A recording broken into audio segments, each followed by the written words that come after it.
Welcome to Crime Stories for Sleep. Before we begin, I want to ask you, where are you listening from tonight, and what time is it where you are? Now let me tell you about a place where time seemed to move like the gentle current of an old river, where cobblestones held the weight of centuries, and where the most ordinary lives would soon reveal the most extraordinary secrets. Asterisk, the town of Millbrook had always been a place where nothing much happened, and that was precisely how its residents preferred it. Nestled in a valley where the Millbrook River curved like a silver ribbon through the countryside, the town had grown slowly over the centuries, each generation adding its own quiet layer to the story without ever disturbing the essential peace that seemed to emanate from the water itself. On most mornings, the mist would rise from the river just as the church bells of St. Augustine's began their gentle call to the day. The sound would drift across the narrow streets, past the bakery where Herman Gellert had been kneading dough since before dawn, past the flower boxes that lined every window of the old merchants' houses, and up to the terraced gardens that climbed the hillside like green steps toward the forest dot. It was a Tuesday morning in late September when Margot Brenner first noticed that something had shifted in the rhythm of her quiet world. She had been tending to the geraniums outside her small apartment above the bookshop when she realized that she hadn't seen old Klaus Weber taking his usual morning walk along the riverbank. Klaus, with his weathered hands and careful steps, had walked the same path every morning for as long as anyone could remember, pausing always at the old stone bridge to feed breadcrumbs to the ducks that gathered there in hopeful clusters. Absence felt like a missing note in a familiar melody. Margot found herself glancing toward the river path more frequently than usual as she arranged the books in the front window, her eyes searching for the familiar figure in the brown wool coat. But the path remained empty of Klaus Weber, and the ducks seemed to wait with unusual patience by the bridge dot. By the afternoon, when the golden light was beginning to slant through the plane trees that lined the main square, Margot had mentioned Klaus's absence to 3 different neighbors. Each had responded with the same slight frown, the same pause, as if they too had felt something amiss, but hadn't quite been able to name it. Mrs. Hoffman from the flower shop said she had been expecting Klaus to come by for his weekly bunch of chrysanthemums. The postman, Friedrich, mentioned that Klaus's mailbox had been unusually full for the past few days. The evening brought its own quiet revelations. At the Golden Lion Tavern, where the men of the town gathered after their work was done, the conversation turned inevitably to Klaus Weber's unexplained absence. The talk was gentle, concerned rather than alarmed, for this was a place where people looked after one another without making a show of it. Someone suggested that perhaps Klaus had taken ill or had gone to visit his sister in Munich without telling anyone. These explanations seemed reasonable enough, and the conversation drifted to other matters as the evening deepened. But in the days that followed, Klaus Weber's absence began to take on a weight that no simple explanation could lift. His small house on Kirkgasse remained dark in the evenings. The morning path by the river continued empty. And then, just as the town was beginning to accept that Klaus had perhaps left for reasons of his own, another absence made itself felt. Maria Santos had come to Millbrook from Portugal 15 years earlier, following her heart and a young man named Joe, who had found work in the region's vineyards. When Joe had died in an accident 3 winters past, Maria had chosen to remain in the town that had become her home, supporting herself by cleaning houses and caring for the elderly. She was a woman of quiet dignity, known for her gentleness with those she cared for, and her beautiful singing voice that could sometimes be heard drifting from the houses where she worked. It was Maria's employer, the elderly Mrs. Richter, who first raised the alarm. Maria had been expected on a Thursday morning to help with the weekly cleaning, but had not appeared.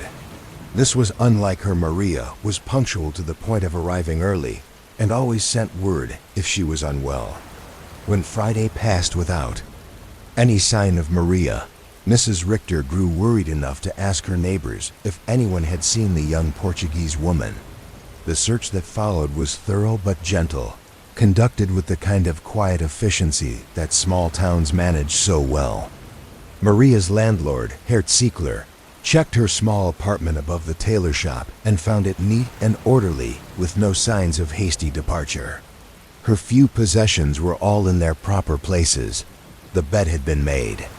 There was milk in the refrigerator that had not yet soured, and a half-finished letter to her sister in Lisbon lay on the small writing desk by the window.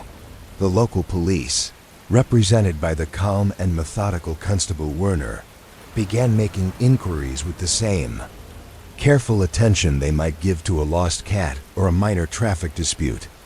This was not a place where people simply vanished, and so the assumption remained that there must be some reasonable explanation that would soon present itself. But as the inquiries continued, a pattern began to emerge that was more troubling than any single disappearance might have been. Both Klaus Weber and Maria Santos had been seen last on Sunday evenings. Both had been in good health and spirits when last encountered.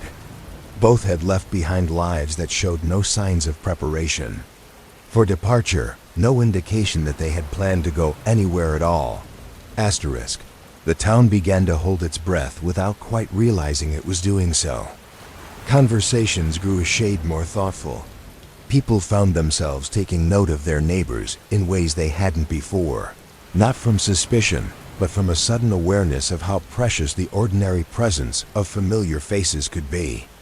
Third disappearance came just as October was painting the hillsides in shades of gold and crimson. Thomas Kellner, a man in his 40s who worked as a groundskeeper for the town cemetery, failed to appear for work on a Monday morning. Thomas was not a man who formed close friendships easily, but he was reliable in his work and kind to the stray cats that made their home among the headstones. His supervisor found his small cottage unlocked, with Thomas's morning coffee still warm on the kitchen table and his work clothes laid out ready for the day. By now, the disappearances could no longer be dismissed as coincidence or misunderstanding. 3 people, each living quiet, unremarkable lives, had simply vanished from Millbrook without explanation. There had been no arguments, no debts, no obvious reasons for any of them to leave. They had simply stepped out of their ordinary lives and into an absence that grew larger with each passing day. The police from the regional headquarters arrived on a Thursday, bringing with them the resources and expertise that Constable Werner's small office could not provide. They came quietly, without fanfare, understanding instinctively that this was a community that valued its peace above all else. Their leader was Inspector Marguerite Frost, a woman in her 50s with steel-gray hair and eyes that seemed to take in everything while revealing nothing of her own thoughts. Inspector Frost set up her temporary headquarters in the town hall, a building that had stood since the 17th century and had witnessed the ebb and flow of human concerns across the generations. She brought with her a team of specialists who moved through the town like careful scholars, documenting and analyzing each detail of the 3 disappearances with methodical precision. Asterisk. The investigation began with the assumption that the 3 missing persons were connected by something more than the mere fact of their disappearance. Inspector Frost and her team mapped out the daily routines of Klaus Weber, Maria Santos, and Thomas Kellner, looking for the places where their lives might have intersected, the moments when their paths might have crossed. What they found was a picture of 3 people who had lived in the same small town, but had moved through it in largely separate orbits. Klaus Weber had been retired for nearly a decade, his social circle limited to the men he occasionally joined for a quiet drink at the Golden Lion, and the shopkeepers who knew him by sight. Maria Santos had kept to herself more since her husband's death, though she was well regarded by her employers and had maintained correspondence with family in Portugal. Thomas Kellner had been perhaps the most solitary of the 3, known for his work among the graves but otherwise making little impression on the social life of the town.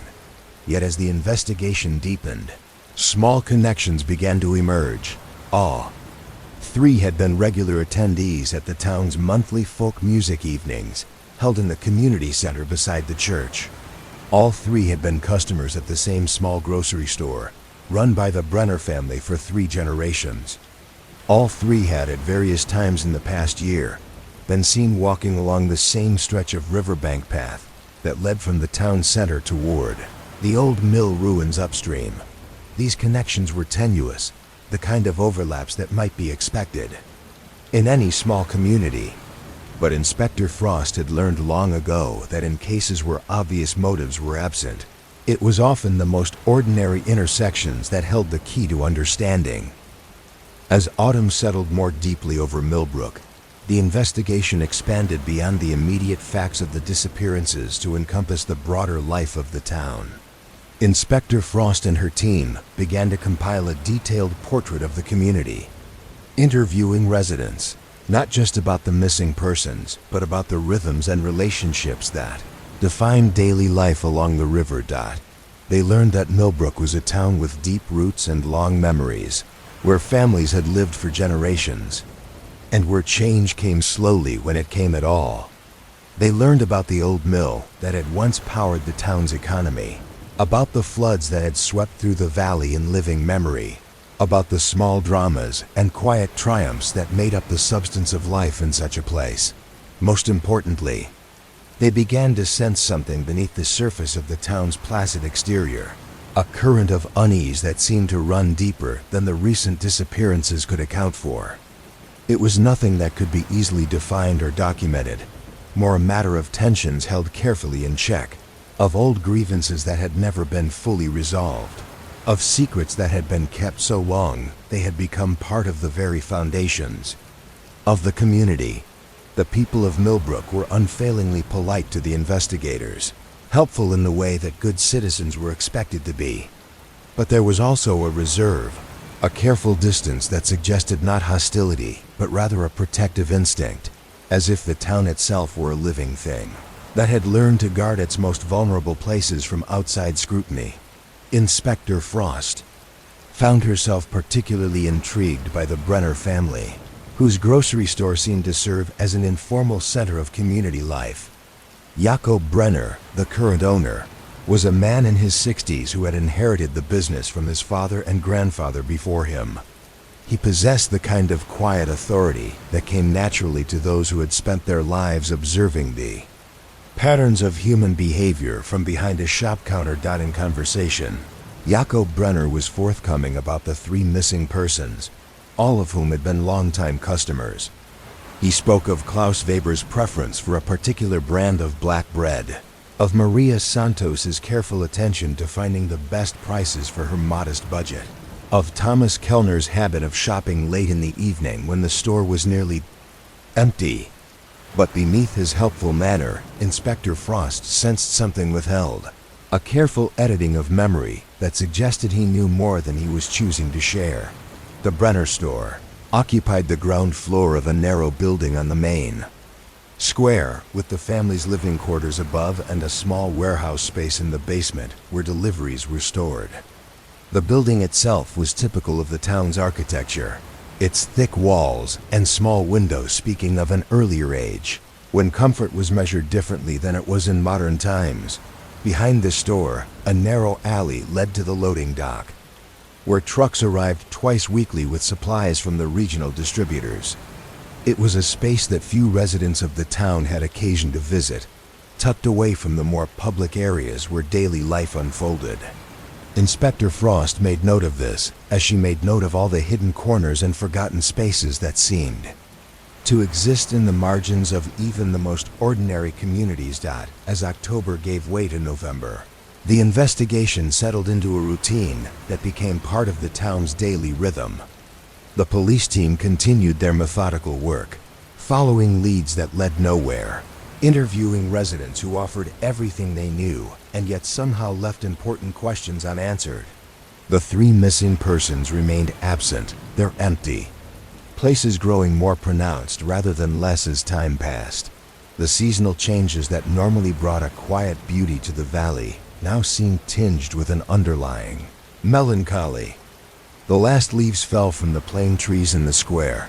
The river ran higher and faster with the autumn rains, and the mist in the mornings lingered longer, as if reluctant to reveal what daylight might bring. In the evenings, when the police team returned to their temporary lodgings in the town's small hotel, Inspector Frost would often take a solitary walk along the riverbank path that had been frequented by all three of the missing persons. She was looking for something she could not yet name, some detail or impression that might unlock the mystery that had settled over Millbrook like the seasonal fog. The path itself was unremarkable, a worn track that followed the gentle curves of the river through a landscape of water meadows and occasional stands of willow trees. It led upstream from the town center, passing beneath the old stone bridge and continuing toward the ruins of the mill that had once been the heart of the local economy. The mill had been abandoned for decades, its great wheels still and silent, its buildings slowly surrendering to the patient work of time and weather. It was on one of these evening walks that Inspector Frost first noticed something that had been there all along but had somehow escaped her attention. Near the mill ruins, where the path curved close to the river's edge, there was a place where the bank had been disturbed, where the grass grew differently and the earth seemed to have been unsettled at some point in the recent past. The disturbance was subtle, the kind of thing that might easily be overlooked or dismissed as the result of seasonal flooding or the activities of river animals. But Inspector Frost had learned to pay attention to such details, to the small signs that often marked the places where human intentions had intersected with the natural world. She made careful note of the location, marking it on her mental map of the investigation. But she did not immediately call for a forensic examination of the site. Experience had taught her the value of patience, of allowing investigations to develop according to their own internal logic rather than forcing them toward premature conclusions. Instead, she continued her evening walks, observing the rhythm of the town as it settled into the quiet hours after dark. She noted which houses showed lights in their windows, which residents took evening strolls of their own, which corners of the community remained active after the shops had closed, and the day's work was done. It was during these observations that she began to notice another pattern, one that connected to the three disappearances in a way that was not immediately obvious, but grew more significant as she continued to think about it. Each of the missing persons had been seen last on a Sunday evening, and each had been observed somewhere along the river path in the hours before their disappearance. Sunday evenings in Millbrook had their own particular character, quieter than other nights as people prepared for the week ahead. It was a time when those who wished to walk and think often chose the river path for its peace and solitude. Inspector Frost began to wonder if this timing was significant, if there was something about Sunday evenings that made them particularly relevant to whatever had happened to Klaus Weber, Maria Santos, and Thomas Kellner. As the investigation entered its second month, the people of Millbrook had begun to adapt to the presence of the police team in their midst. The initial curiosity and concern had settled into a kind of watchful acceptance, as the community learned to go about its daily business while remaining aware that nothing was quite as it had been before the disappearances began. Children still played in the square after school, but they stayed closer to home as darkness fell. The evening gatherings at the Golden Lion continued, but the conversation was more subdued, more careful. The folk music evenings at the community center drew smaller crowds, as if people were reluctant to gather in groups where their absence might be noticed. Through it all, Inspector Frost maintained her methodical approach to the investigation, building her understanding of the town and its people, layer by careful layer. She had learned that effective police work in small communities required a different kind of patience than investigations in larger cities, where anonymity could be both a challenge and an advantage. In Millbrook, everyone knew everyone else, at least by sight and reputation. But this familiarity could also be a kind of camouflage, allowing important details to hide in plain sight, because they were so much a part of the ordinary fabric of daily life that they became invisible. Breakthrough, when it came, would not be dramatic. There would be no sudden revelation, no moment of shocking discovery.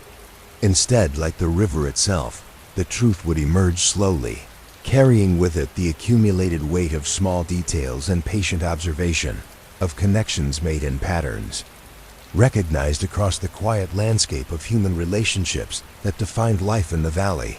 But for now, as November settled into its darker rhythms and the first hints of winter touched the air, the mystery remained.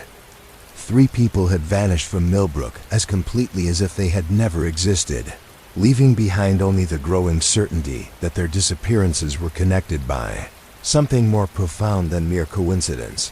The town continued its quiet life along the river, but beneath the surface, currents of unease flowed like underground streams, carrying with them the weight of questions that had no easy answers and secrets that had been kept for longer than anyone cared to remember.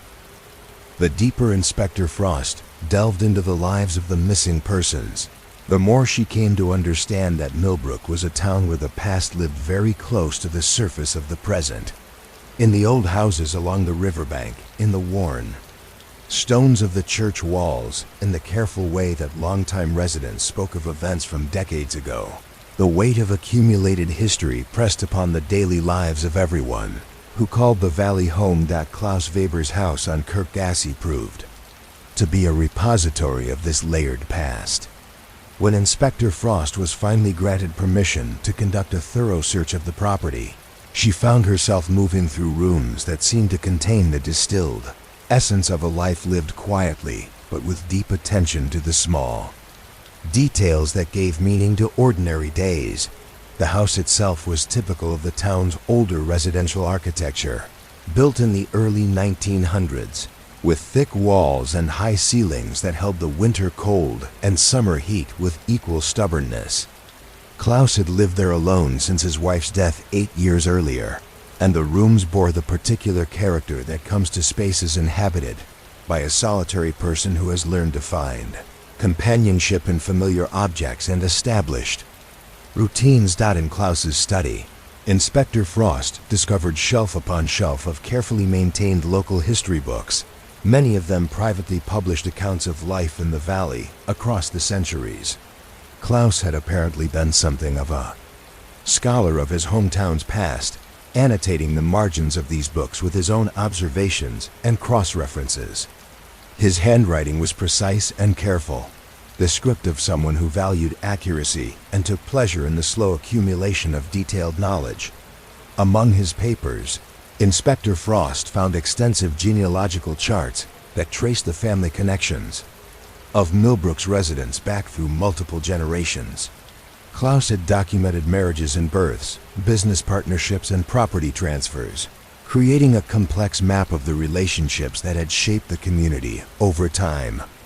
The charts were works of art in their own way, drawn with the patience of someone who understood that the true structure of a small town lay not in its buildings and streets, but in the invisible bonds of kinship and shared experience that connected its people across the years. What struck Inspector Frost most forcefully about Klaus's research was its thoroughness and the evident care with which he had verified each detail. This was not the casual interest of someone looking up family connections, but the systematic work of a serious historian. Klaus had clearly spent years of his retirement pursuing these genealogical threads, driven by what seemed to be a deep need to understand how the various families of Millbrook had become woven together into the fabric of the community. Among his most detailed charts were those tracking the history of the town's more prominent families, including the Brenners who ran the grocery store, the Hoffmans who had operated various businesses in the square for generations, and the Richters, who owned much of the agricultural land in the surrounding valley. Klaus had traced these families back to their earliest appearances in local records, documenting their gradual acquisition of property and influence within the community. But it was in Klaus's notes about the less prominent families that Inspector Frost found material that seemed particularly relevant to her investigation. Klaus had been deeply interested in the stories of families who had arrived in Millbrook during times of social upheaval, particularly during the years following the Second World War, when displaced persons from across Europe had sought new homes. In quiet communities like this one, Maria Santos, Inspector Frost realized as she studied Klaus's charts, was not the first Portuguese resident of Millbrook. Klaus had documented the arrival of several Portuguese families in the late 1940s, brought to the valley by a labor recruitment program that had sought to address worker shortages in the local agriculture and manufacturing sectors. Most of these early Portuguese residents had eventually moved on to larger cities, but a few families had stayed, gradually integrating into the life of the community. What was particularly interesting was Klaus's notation that Maria Santos was the granddaughter of one of these earlier Portuguese immigrants, a connection that Maria herself might not have been fully aware of. Klaus had traced the family line through marriage records and birth certificates, documenting how Maria's grandparents had arrived in Millbrook in 1947, worked in the vineyards for several years, and then moved to Portugal, where Maria's father had been born before the family eventually relocated to Lisbon. This meant that Maria's decision to settle in Millbrook after her husband's death was not simply a matter of staying in a place where she had found love and acceptance. Whether she knew it or not, she was returning to a place where her own family roots ran deeper than anyone had realized. Thomas Kellner's family history proved even more complex. Klaus's research had uncovered evidence that Thomas was descended from one of the town's oldest families, but through a line that had been deliberately obscured in the official records. The Kellner name had appeared in Millbrook documents as far back as the 18th century, but there had been a gap in the family's documented presence in the town during the middle decades of the 20th century. Klaus's meticulous research had revealed that Thomas's grandfather had been forced to leave Millbrook in the 1930s, apparently due to political difficulties that the older records did not specify clearly. The family had spent nearly 2 decades in exile before Thomas's father had quietly returned to the valley in the 1950s, taking work as a laborer and keeping a low profile while slowly rebuilding the family's connection to the community. Thomas himself had been born in Millbrook, but his family's complicated history had left him somewhat isolated from the social networks that bound most longtime residents together. His work in the cemetery, Inspector Frost realized, might have been more than just a job. Perhaps it represented a form of connection to the community's past, a way of maintaining a relationship with the town's history, even when his own family's place in that history had been disrupted. The more Inspector Frost studied Klaus Weber's research, the more she began to understand that Millbrook was a community with a much more complex past than its peaceful appearance suggested. The town had not simply evolved gradually over the centuries, accumulating residents and traditions in an organic process. Instead, there had been periods of significant disruption, times when established families had disappeared and new residents had arrived to take their place. The most significant of these disruptions had occurred during and immediately after the Second World War. Klaus's research documented how the town's population had changed dramatically during these years, with some long-standing families departing permanently while others arrived as refugees or displaced persons seeking new homes. These population changes had been handled quietly, without the kind of official documentation that might have preserved a clear record of what had happened. Klaus had pieced together the story from fragments, marriage records, property transfers, military conscription lists, and employment records from local businesses. The picture that emerged was of a community that had experienced profound upheaval, but had worked deliberately to present an appearance of continuity and stability. Inspector Frost began to suspect that Klaus Weber's research had uncovered something that certain people in Millbrook would have preferred to keep buried. His careful documentation of family histories and population changes might have threatened the careful balance that the community had maintained for decades, the agreement to let the past remain peacefully in the past. But who in contemporary Millbrook might have been threatened by Klaus's historical research? Most of the people who had been directly involved in the events of the 1940s and 1950s were long dead.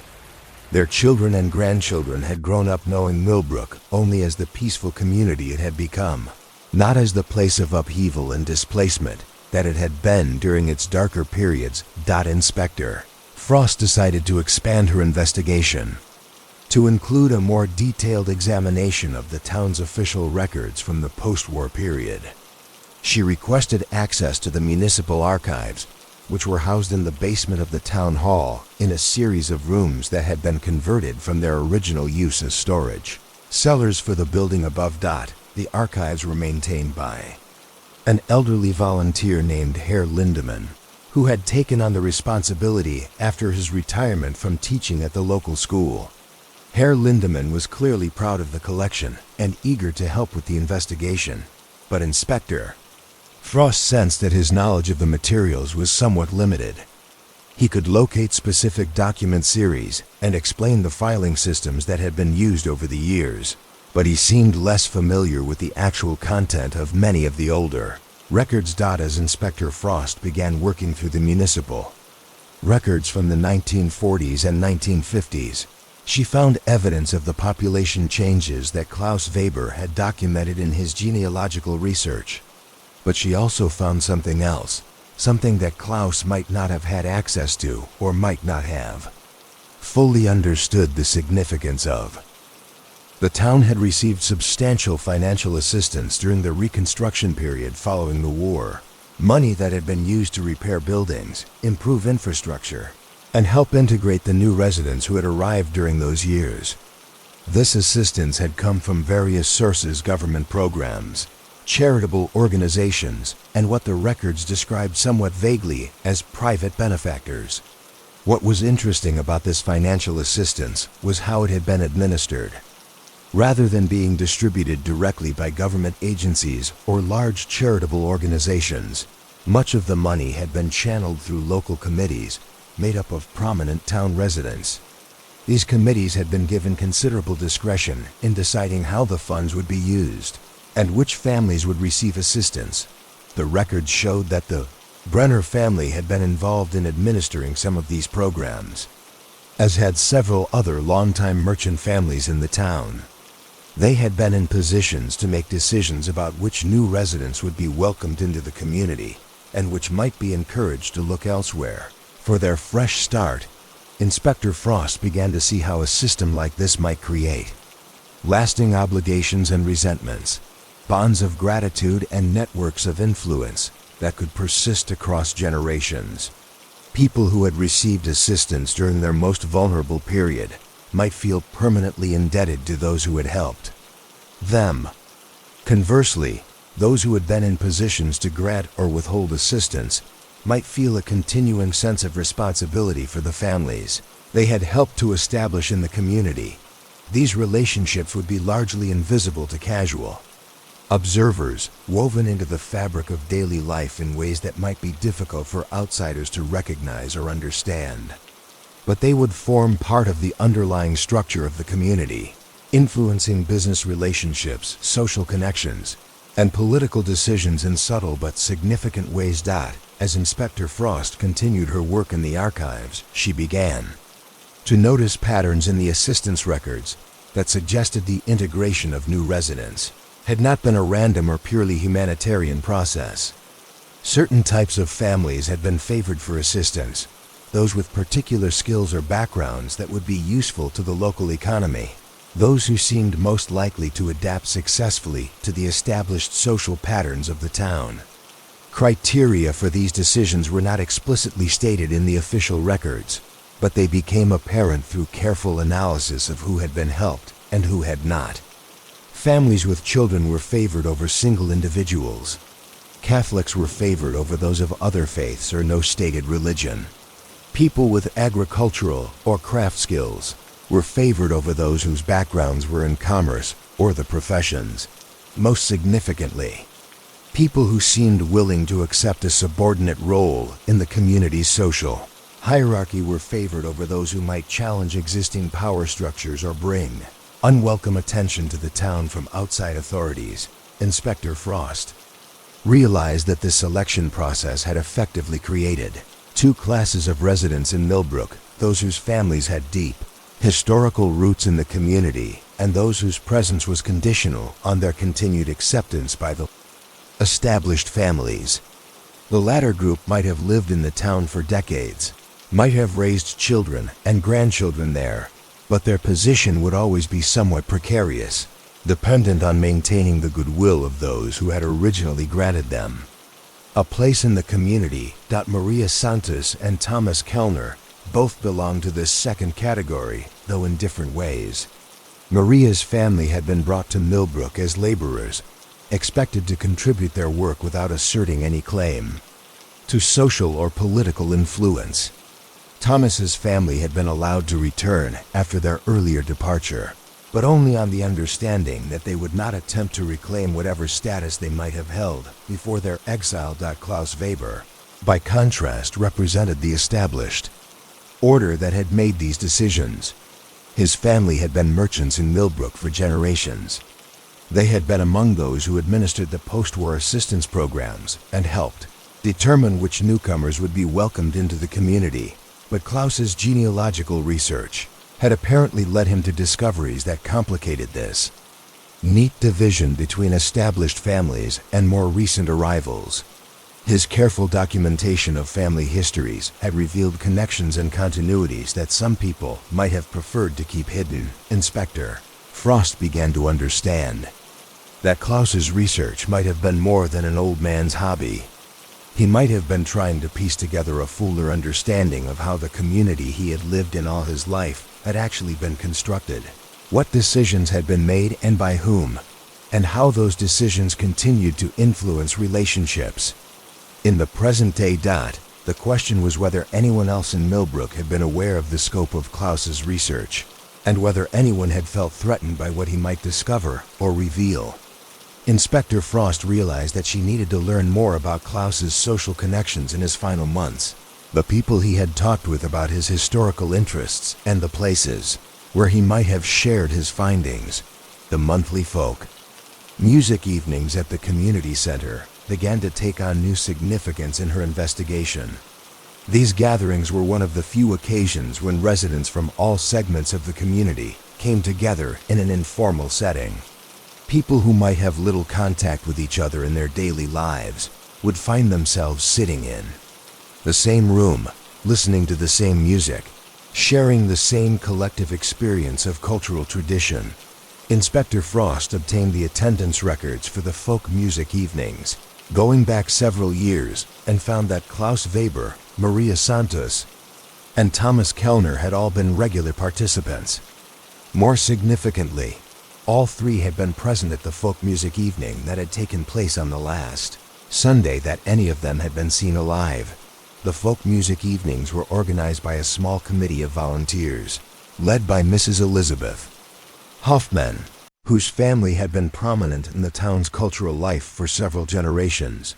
Mrs. Hoffman was a woman in her 70s, elegant and well-spoken, who carried herself with the quiet authority of someone who had grown up expecting to be listened to when she spoke. When Inspector Frost interviewed Mrs. Hoffman about the folk music evenings, she was cooperative but somewhat guarded in her responses. She spoke fondly of the three missing persons, describing them as appreciated members of the community who had contributed to the success of the cultural programs. But Inspector Frost sensed that Mrs. Hoffman was being careful about how she characterized the relationships between the various participants in these evenings. Mrs. Hoffman mentioned that Klaus Weber had sometimes shared information from his historical research during the informal conversations that took place before and after the musical performances. She described this as a pleasant addition to the social aspect of the gatherings, but Inspector Frost detected a note of reservation in her voice, as if Klaus's contributions had not always been entirely welcome. When pressed for more details about Klaus's historical presentations, Mrs. Hoffman became noticeably more cautious. She acknowledged that Klaus had been very thorough in his research and had uncovered many interesting details about the town's past.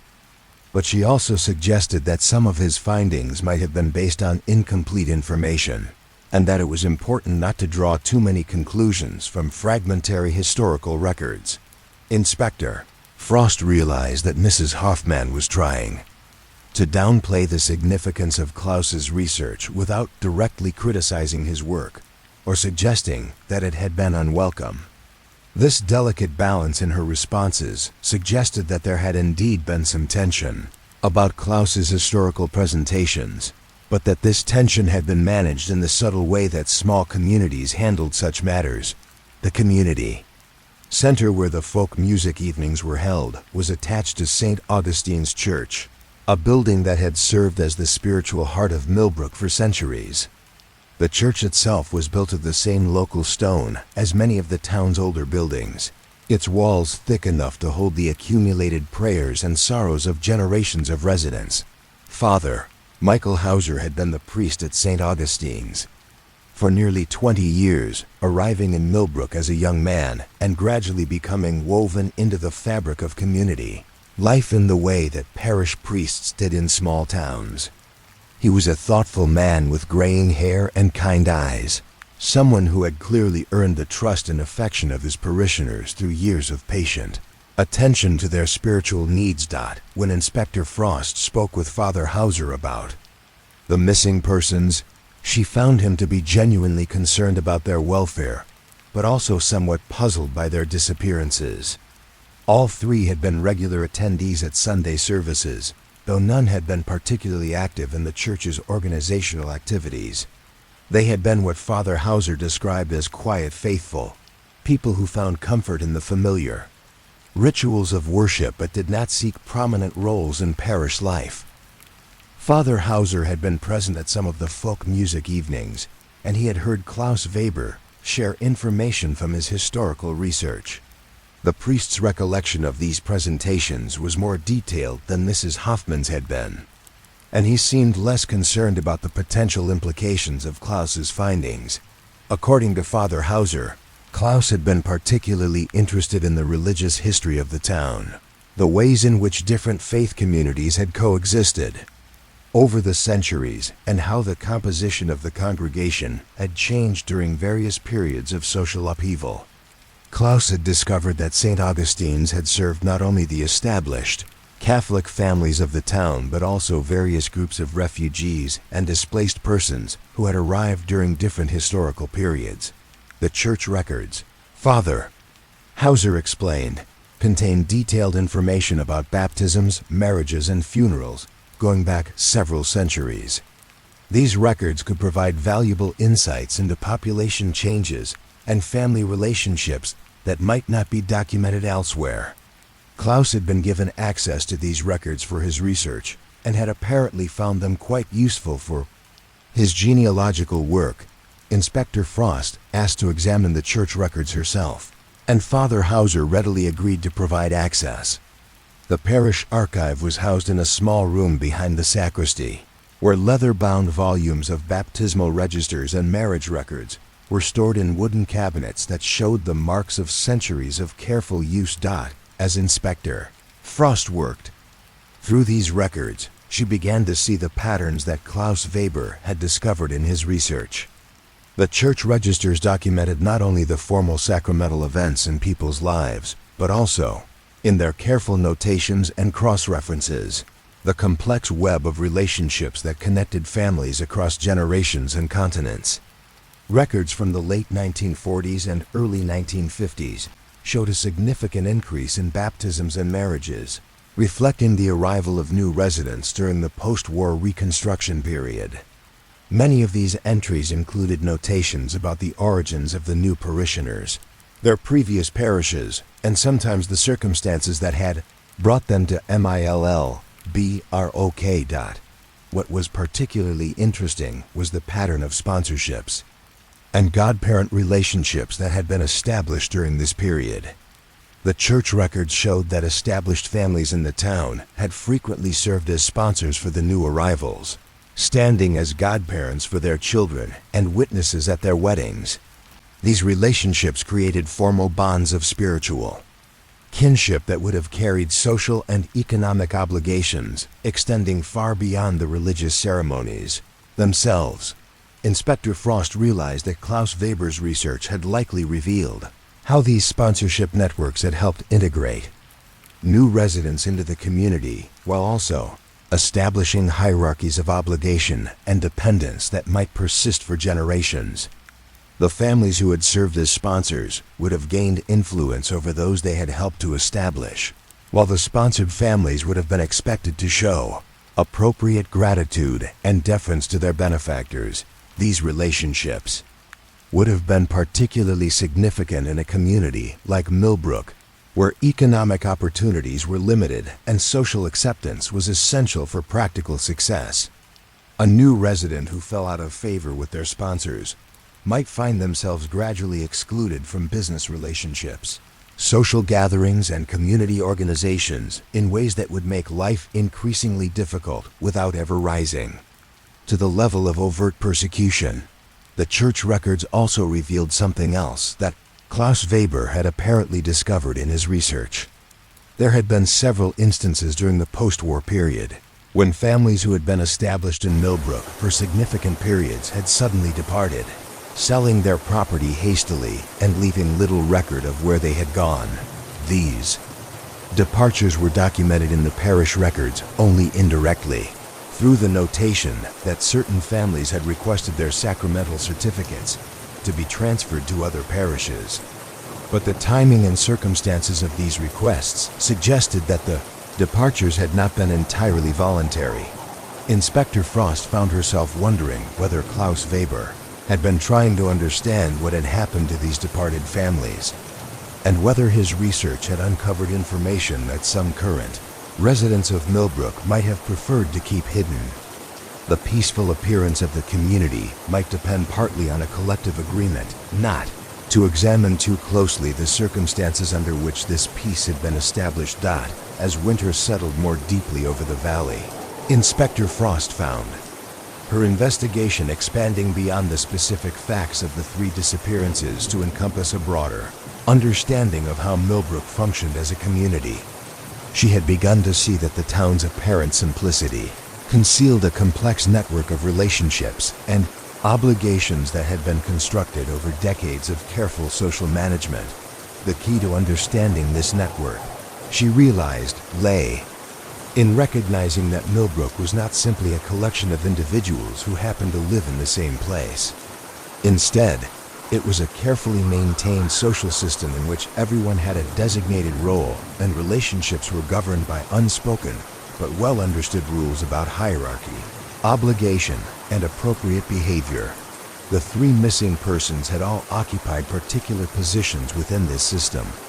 Klaus Weber had been a member of an established family with traditional authority in community affairs, but his historical research had led him to ask questions that challenged the agreed-upon version of the town's past. Maria Santos had been a more recent arrival who had earned acceptance through her quiet demeanor and useful work, but whose family history connected her to earlier events that some people might have preferred to forget. Thomas Kellner had belonged to a family that had once held status in the community, but had lost that status under circumstances that were not entirely clear, leaving him in an ambiguous position that might have made him particularly sensitive to questions about the town's hidden history. Inspector Frost began to suspect that the 3 disappearances were connected not just by timing and location, but by the fact that all 3 individuals had possessed knowledge or insights that could potentially disrupt the delicate balance that kept Millbrook functioning as a peaceful community. Klaus Weber's research, Maria Santos's family connections, and Thomas Kellner's personal history might have combined to create a situation where uncomfortable truths about the town's past were becoming increasingly difficult to suppress. But who, in contemporary Millbrook, would have had both the motive and the capability to make 3 people disappear so completely? Inspector Frost realized that she needed to look more carefully at the people who currently held positions of influence in the community, the individuals who would have the most to lose if the town's carefully maintained social order were to be disrupted by revelations about its hidden foundations. The Brenner family, with their central position in the town's commercial life and their involvement in the post-war assistance programs, seemed like obvious candidates for closer examination. Jakob Brenner and his relatives had the kind of deep knowledge of community relationships that would be necessary to understand the implications of Klaus Weber's research. They also had the practical resources and social connections that might make it possible to arrange the disappearance of people who posed a threat to established interests. But Inspector Frost was careful not to focus too narrowly on any single family or individual. The system that governed life in Millbrook was too complex to be controlled by any one person or group. Instead, it seemed to function through the collective action of several interconnected families who shared an interest in maintaining the status quo and had learned over decades how to coordinate their efforts without explicit planning or communication. The folk music evenings at the community center began to seem less like innocent cultural gatherings and more like occasions when the town's informal leadership could monitor the attitudes and activities of other residents. These evenings provided opportunities to observe who was forming new relationships, who was asking uncomfortable questions, and who might be developing ideas or interests that could pose challenges to the established order. Klaus Weber's presentations about his historical research at these gatherings would have been monitored carefully by the people who had the most invested in maintaining the community's peaceful facade. His findings about family histories, population changes, and the circumstances of post-war reconstruction would have been evaluated not just for their historical accuracy, but for their potential to disturb relationships that had been carefully maintained for decades. Inspector Frost realized that she needed to understand more about what Klaus Weber had actually discovered in his research and whether he had shared his most significant findings with anyone beyond the folk music evening audiences. She decided to conduct a more thorough examination of his papers, looking for evidence of what he had learned and whom he might have confided in about his discoveries. Klaus Weber's study contained not only his published genealogical charts and historical notes, but also a series of private journals in which he had recorded his thoughts and observations about his research. These journals were written in Klaus's careful handwriting, and they revealed a man who had become increasingly troubled by what his investigation of the town's history had uncovered. In entries dating from the months before his disappearance, Klaus wrote about his growing realization that the peaceful community he had lived in all his life had been built on a foundation of carefully managed exclusions and deliberate forgetting. His research had revealed that several families who had been established in Millbrook for generations had been forced to leave during the post-war period, and that their properties and businesses had been taken over by other families who had then worked to erase evidence of what had happened. Klaus had apparently discovered documentation suggesting that these forced departures had not been the result of economic pressures or voluntary decisions to relocate. Instead, they seemed to have been the outcome of a systematic campaign to remove families who were perceived as potential threats to the social order that the community's leadership wanted to establish. The families who had been targeted for removal seemed to have been chosen based on their political associations, their religious affiliations, or their potential to attract unwelcome attention from outside authorities. The process had been managed quietly through economic pressure, social isolation, and what Klaus described as more direct forms of persuasion that he did not specify in detail. Klaus's journals also revealed that he had been trying to locate some of the families who had been forced to leave Millbrook during this period, apparently hoping to learn more about their experiences and perhaps to make some form of amends for what had been done to them. He had written letters to addresses in various cities, seeking information about descendants of families who had once lived in the valley. Most troubling of all, Klaus's final journal entries suggested that he had begun to suspect that similar methods might still be employed in contemporary Millbrook to deal with people who posed challenges to the established order. He wrote about his growing concern that his own research was being monitored by people who would prefer that certain aspects of the town's history remain hidden. In his last recorded entry, dated just 3 days before his disappearance, Klaus wrote about his intention to present his findings to a wider audience, possibly by contacting historical researchers at the regional university, or by submitting his work to academic journals that specialized in local history. He seemed to believe that making his research public would provide some protection against attempts to suppress his findings or to silence him. Inspector Frost realized that Klaus Weber's research had potentially threatened not just individual families but the entire social system that governed life in Millbrook.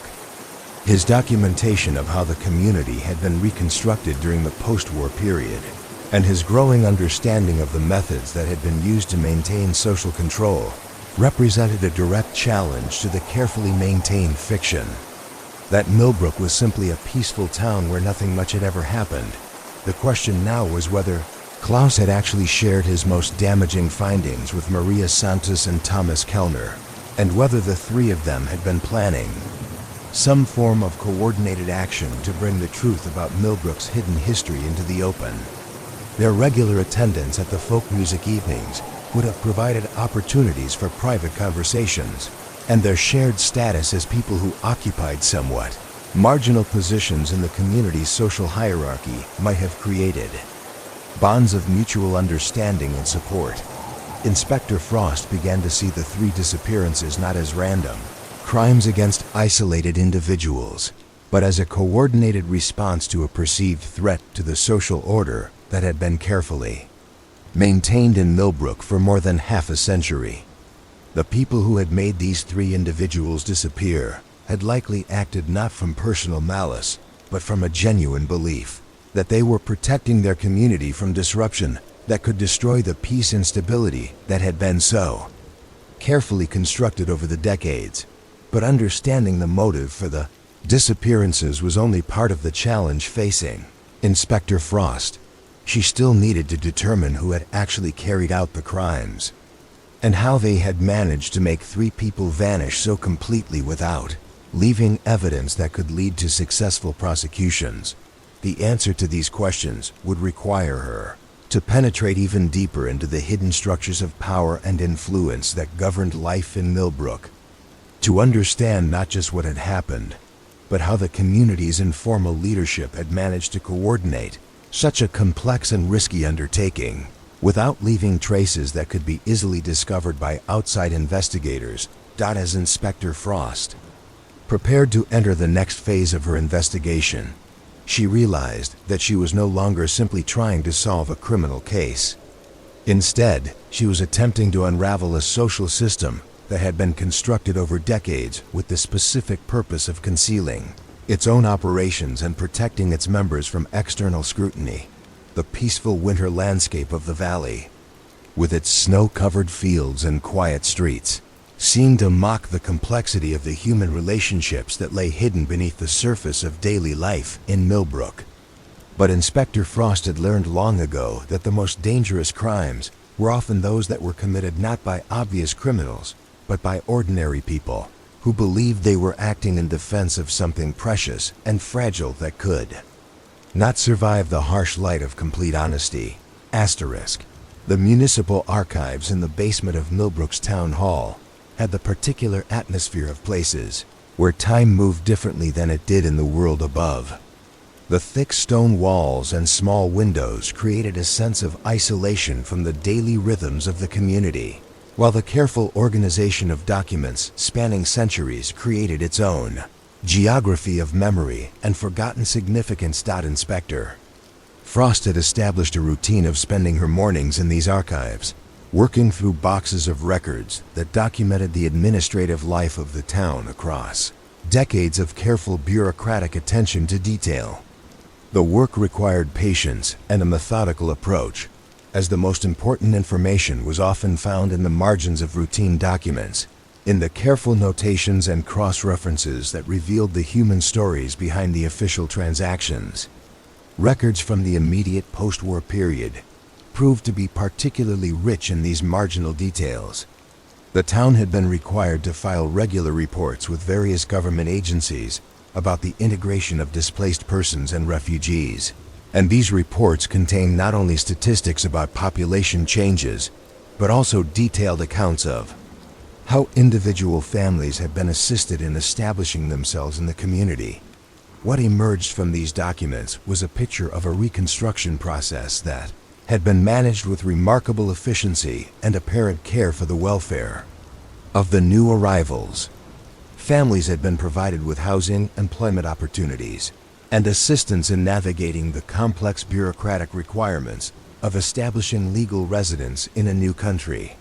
The report spoke of successful integration of grateful refugees who had become productive members of the community, and of established residents who had demonstrated admirable generosity in welcoming strangers into their midst.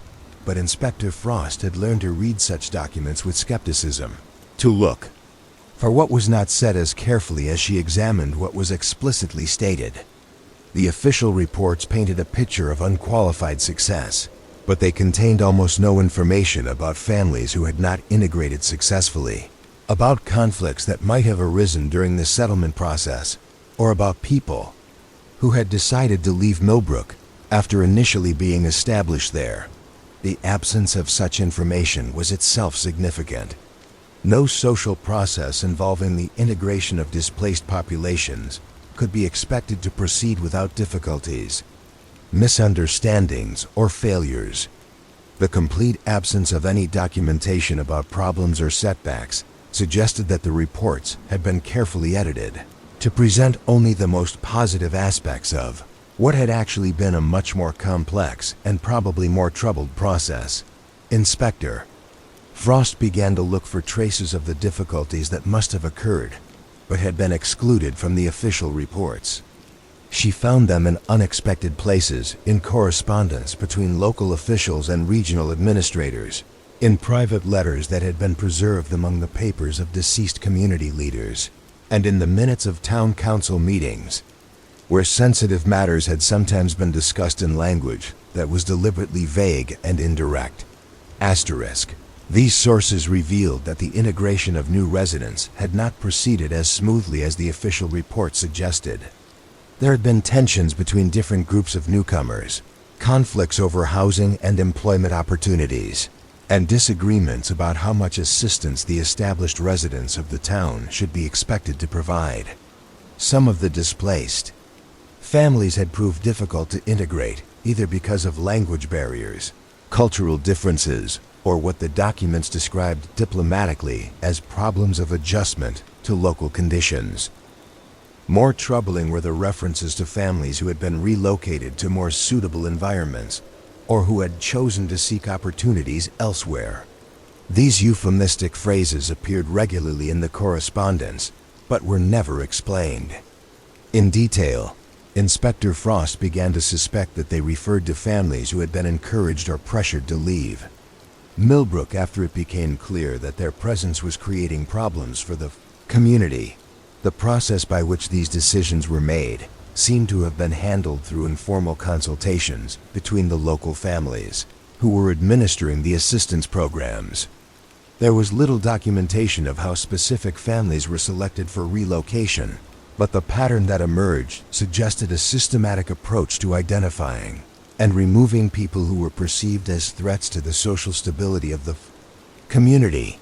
Inspector Frost found references to evaluation criteria that included not only practical considerations like employability and language skills, but also more subjective assessments of character, attitude, and suitability for integration into local social patterns. Families who were judged to be insufficiently grateful for the assistance they had received, or who seemed likely to make demands for more prominent roles in community life, were apparently considered poor candidates for long-term residence in Millbrook. The correspondence also revealed that the local administrators of these programs had maintained contact with officials in other communities, sharing information about families who had been relocated and coordinating efforts to ensure that problem cases were not simply passed from one town to another without adequate monitoring. This suggested the existence of a regional network of communities that were managing the integration of displaced populations according to similar principles and methods. Inspector Frost realized that Klaus Weber's genealogical research had potentially uncovered evidence of this hidden dimension of the post-war reconstruction process.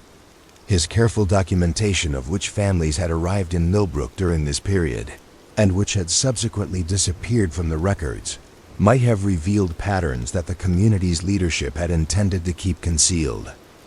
Klaus's research had apparently gone beyond simple genealogical curiosity to encompass a systematic investigation of what had actually happened during the Reconstruction period. His journal suggested that he had begun to understand the methods that had been used to manage the integration process, and that he had become increasingly uncomfortable with the implications of what he was discovering. The question was how Klaus had gained access to the kind of detailed information that would have been necessary to piece together this hidden history. The official reports and correspondence that Inspector Frost was examining in the municipal archives would not have been accessible to ordinary residents of the town. Klaus would have needed either special permission to examine these materials or alternative sources of information that had not been subject to official control. Inspector Frost decided to investigate Klaus Weber's research methods more carefully, to understand how he had been able to uncover information that had apparently been deliberately concealed for decades. She returned to Klaus's house and conducted a more thorough examination of his study, looking for evidence of his sources and research techniques. What she found suggested that Klaus had been even more systematic in his approach than she had initially realized. He had not simply relied on official documents and published sources, but had also conducted extensive interviews with elderly residents of the town, people who had personal memories of the events he was investigating. Klaus had kept detailed notes about these interviews, recording not only what people had told him but also his observations about their demeanor, their apparent willingness to share information, and the areas where they had seemed reluctant to provide details. These interview notes revealed that Klaus had developed considerable skill as an investigator, learning to read between the lines of what people were willing to say, and to identify the subjects that made them uncomfortable. The interview notes also showed that Klaus had gradually built up a network of sources who had been willing to share information that they might not have discussed with other people. He had apparently earned a reputation as someone who could be trusted with sensitive information, and who was genuinely interested in understanding the truth about the town's history rather than using what he learned for malicious purposes. But Klaus's notes also revealed growing concern about the reactions his research was generating among certain segments of the community. Several of his sources had warned him that his questions were making some people uncomfortable, and that he might be wise to be more discreet about his investigations. Some had even suggested that he should consider ending his research altogether, for his own safety as well as for the peace of the community. Inspector Frost realized that Klaus Weber's research had created a situation where long-buried secrets were threatening to surface, and where people who had spent decades maintaining a carefully constructed version of events were facing the possibility that their efforts might be undone by the persistent curiosity of a retired shopkeeper who had decided to investigate his hometown's hidden history. The interview notes provided valuable insights into the social dynamics that had governed Millbrook during the post-war period, but they also raised questions about what Klaus had planned to do with the information he was gathering. His final journal entries suggested that he had been considering making his findings public, but the interview notes indicated that such action might have serious consequences for the people who had shared information with him. Many of Klaus's sources had been explicit about their expectation that their contributions to his research would remain confidential.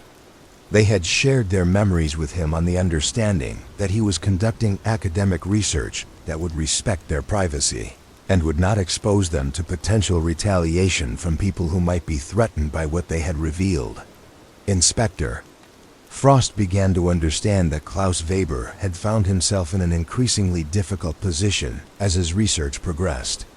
On one hand, he had uncovered evidence of systematic injustices that had been committed against vulnerable families during a period when they had most needed protection and assistance.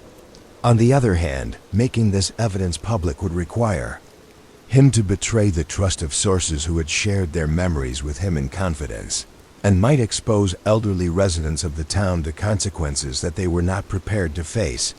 Klaus's journals from his final months revealed his struggle with this dilemma. He had written extensively about his sense of obligation to the families who had been forced to leave Millbrook, and about his belief that their stories deserved to be told and acknowledged. But he had also written about his concern for the people who had trusted him with their memories, and about his fear that publicizing his findings might cause more harm than good. The resolution Klaus had apparently reached was to share his most sensitive findings with a small group of people who he believed could be trusted to handle the information responsibly. His journal suggested that he had identified Maria Santos and Thomas Kellner as potential confidants, people who had their own reasons for wanting to understand the hidden history of the community, and who might be able to help him decide how to proceed. Inspector Frost realized that this decision might have been what ultimately led to the disappearances of all three individuals. Klaus's attempt to find trusted allies for dealing with the implications of his research had created a small group of people who possessed dangerous knowledge about the community's hidden past. From the perspective of those who had the most to lose if this knowledge became public, the existence of such a group might have represented an intolerable threat to the stability they had worked so hard to maintain. But understanding the motive for the disappearances still left Inspector Frost with the challenge of determining how the crimes had actually been carried out. Making three people disappear without leaving traces that could be easily discovered by investigators required not only motivation and planning, but also practical capabilities that went well beyond what most residents of a small town could be expected to possess. Inspector Frost began to focus her attention on the individuals and families in Millbrook who would have had both the motive to silence Klaus Weber and his potential allies, and the practical resources necessary to carry out such a complex undertaking. She realized that she needed to look more carefully at the current power structure of the community, at the people who occupied positions of influence and authority that would give them access to the resources and assistance they would need to make three people disappear. The Brenner family remained the most obvious candidates for this kind of examination. Their central position in the town's commercial life, their involvement in the post-war assistance programs, and their continuing influence in community affairs gave them both the motive and the potential capability to organize the kind of coordinated action that would have been necessary to eliminate perceived threats to the established order. But Inspector Frost had also begun to notice the role played by other families in maintaining the social system that governed life in Millbrook. The Hoffmans, who had been involved in various cultural and charitable organizations for generations, seemed to serve as informal monitors of community attitudes and relationships. The Richters, who owned much of the agricultural land in the valley, had economic influence that extended well beyond their immediate business interests. These families, along with several others, seemed to function as a kind of informal council that made decisions about community affairs without any official authority or public accountability. They coordinated their actions through social networks that were largely invisible to outsiders, communicating through casual conversations at community events, family gatherings, and business meetings that served multiple purposes beyond their ostensible objectives. Inspector Frost realized that investigating this informal power structure would require different methods than those she had used to examine the official records and documented evidence. She would need to understand the subtle ways in which influence was exercised and decisions were coordinated in a community where the most important business was conducted through implications, suggestions, and unspoken understandings rather than explicit planning or formal agreements. The folk music evenings at the community center began to take on even greater significance in her investigation. These gatherings provided regular opportunities for the community's informal leadership to monitor the attitudes and activities of other residents, to identify potential problems, before they became serious threats, and to coordinate responses to challenges that required collective action. Inspector Frost decided to examine the history of these cultural events more carefully, to understand how they had developed and what role they played in the social management of the community. She discovered that the folk music evenings had been established during the post-war Reconstruction period, initially as a way of helping new residents integrate into local cultural traditions, while also providing opportunities for established families to observe and evaluate the newcomers. The programs for these events, carefully preserved in the community center's archives, revealed how the cultural offerings had been designed to reinforce particular values and social relationships. The music and stories that were featured emphasized themes of community solidarity, respect for established authority, and the importance of maintaining traditional ways of life. New residents were encouraged to participate, but in carefully defined roles that reinforced their position as grateful recipients of community acceptance rather than as equal partners in community leadership. Over the decades, the folk music evenings had evolved into sophisticated instruments for social control, providing the community's informal leadership with regular opportunities to assess the loyalty and attitudes of other residents while maintaining the appearance of innocent cultural entertainment. People who attended these events regularly and participated appropriately were signaling their acceptance of the community's social order and their willingness to abide by its unspoken rules. Klaus Weber's presentations about his historical research at these gatherings had represented a significant departure from the usual programming, and Inspector Frost began to understand why they might have generated concern among the people who used these events to maintain social control. Klaus's detailed discussions of family histories and population changes had the potential to reveal information that could undermine the carefully constructed narratives that supported the community's current power structure. More troubling from the perspective of the community's informal leadership would have been Klaus's apparent intention to use these presentations as a way of sharing sensitive information with other residents who might have their own reasons for questioning the official version of events. His collaboration with Maria Santos and Thomas Kellner suggested that he was trying to build a coalition of people who possessed knowledge about the community's hidden history and who might be willing to work together to bring that history into the open. Inspector Frost realized that the folk music evening held on the last Sunday, that any of the 3 missing persons had been seen, might have been the occasion when this perceived threat reached a level that required immediate action. Klaus Weber might have used that evening to share his most damaging findings with his chosen confidants, or to announce his intention to make his research public through academic or journalistic channels. From the perspective of people who had spent decades maintaining the community's carefully constructed social order, such an announcement would have represented a crisis that required swift and decisive response. The stakes would have been too high to allow for lengthy deliberation or the pursuit of less drastic alternatives. Inspector Frost began to understand that she was not investigating a simple criminal conspiracy, but rather a community defense mechanism that had been activated in response to what was perceived as an existential threat to the social system that governed life in Millbrook. The people who had made Klaus Weber, Maria Santos, and Thomas Kellner disappear had likely acted not from personal malice, but from a genuine belief that they were protecting something precious and fragile that could not survive the kind of scrutiny that Klaus's research threatened to bring. But understanding the institutional nature of the crimes did not make them any less serious or any less deserving of justice. Inspector Frost realized that she was facing the challenge of prosecuting not individual criminals, but an entire social system, a network of relationships and understandings that had been constructed over decades with the specific purpose of avoiding accountability for its actions. The evidence she had gathered so far provided a clear picture of motive and opportunity, but it did not yet point to specific individuals who could be charged with specific crimes. She needed to find the traces that would connect the community's informal leadership to the actual disappearances of the 3 missing persons.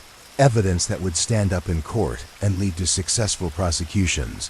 Inspector Frost realized that this would require her to penetrate even deeper into the hidden structures of power and influence that governed Millbrook, to understand not just how decisions were made, but how they were implemented, and how the community's informal leadership had managed to coordinate such complex and risky actions without leaving the kind of evidence that experienced investigators knew how to find. The old mill ruins upstream from Millbrook had stood for decades as a monument to the town's industrial past, their weathered stone walls and rusted machinery serving as a reminder of times when the river had powered the local economy, rather than simply providing scenic beauty for evening walks.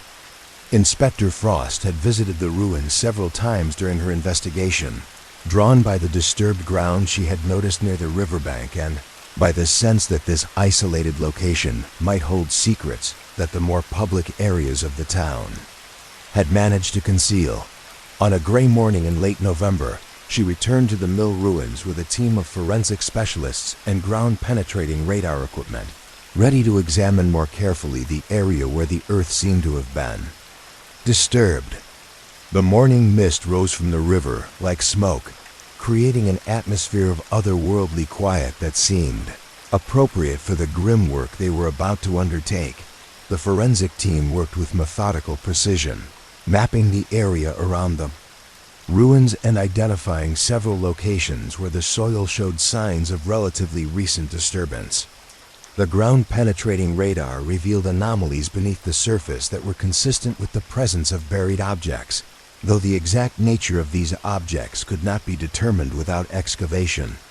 Inspector Frost made the decision to proceed with limited excavation at the most promising locations, understanding that what they might discover could fundamentally change the nature of her investigation. The work proceeded slowly, with careful attention to preserving any evidence that might be uncovered and documenting the exact location and condition of anything they found. The first discovery came within hours of beginning the excavation. Buried, approximately 4 feet beneath the surface, wrapped in heavy plastic and weighted with stones from the riverbank, the forensic team uncovered what appeared to be personal belongings that had been hastily concealed. The items included a wallet containing Klaus Weber's identification, a small purse that belonged to Maria Santos, and a wristwatch that Thomas Connor's supervisor later confirmed had been worn regularly by the missing groundskeeper. But it was the discovery of Klaus Weber's research materials, carefully preserved in waterproof containers and buried separately from the personal belongings, that provided the most significant breakthrough in the investigation.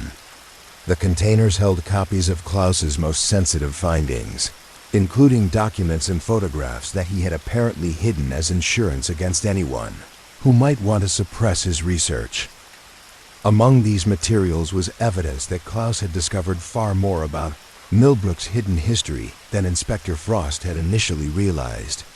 His research had uncovered documentation of a systematic campaign during the post-war period, identify and eliminate residents who were perceived as threats to the community's stability, and he had found evidence that similar methods had been employed periodically in subsequent decades to deal with problems that could not be resolved through less drastic means. The documents included correspondence between prominent families in Millbrook and contacts in other communities, revealing the existence of a regional network that shared information about problem individuals and coordinated efforts to ensure that troublesome residents were relocated to areas where they could be more effectively monitored or controlled.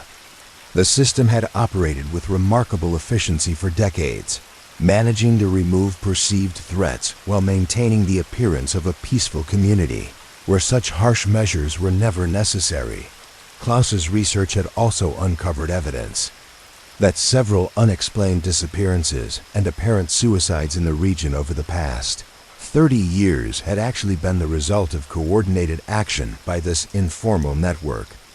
People who had asked inconvenient questions, who had threatened to expose uncomfortable truths, or who had simply proved impossible to control through economic and social pressure, had been systematically eliminated in ways that left little evidence of deliberate criminal action.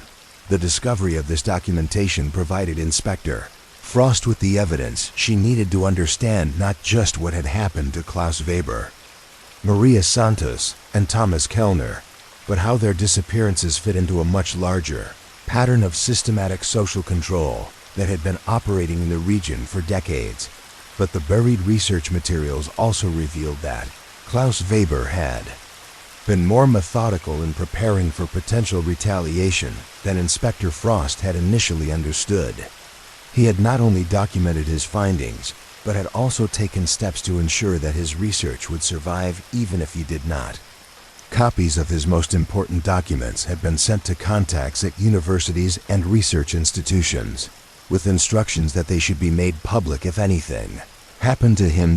Klaus had also prepared detailed accounts of his interactions with community leaders, documenting their reactions to his research and their attempts to discourage him from continuing his investigations.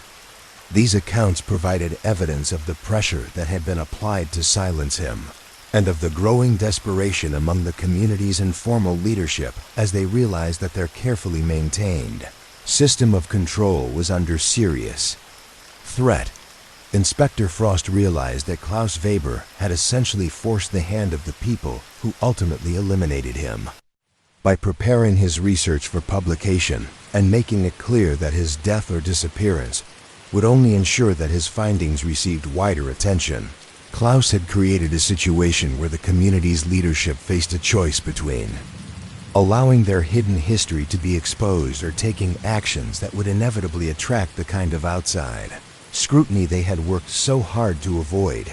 Their decision to eliminate Klaus Weber, along with Maria Santos and Thomas Kellner, had been a calculated risk based on their confidence that they could make the three disappear without leaving evidence that would lead back to them. But Klaus's preparations had been more thorough than they had anticipated, and the discovery of his hidden research materials now provided Inspector Frost with the evidence she needed to begin building criminal cases against the people responsible. Forensic examination of the burial site also revealed important information about how the three disappearances had been carried out.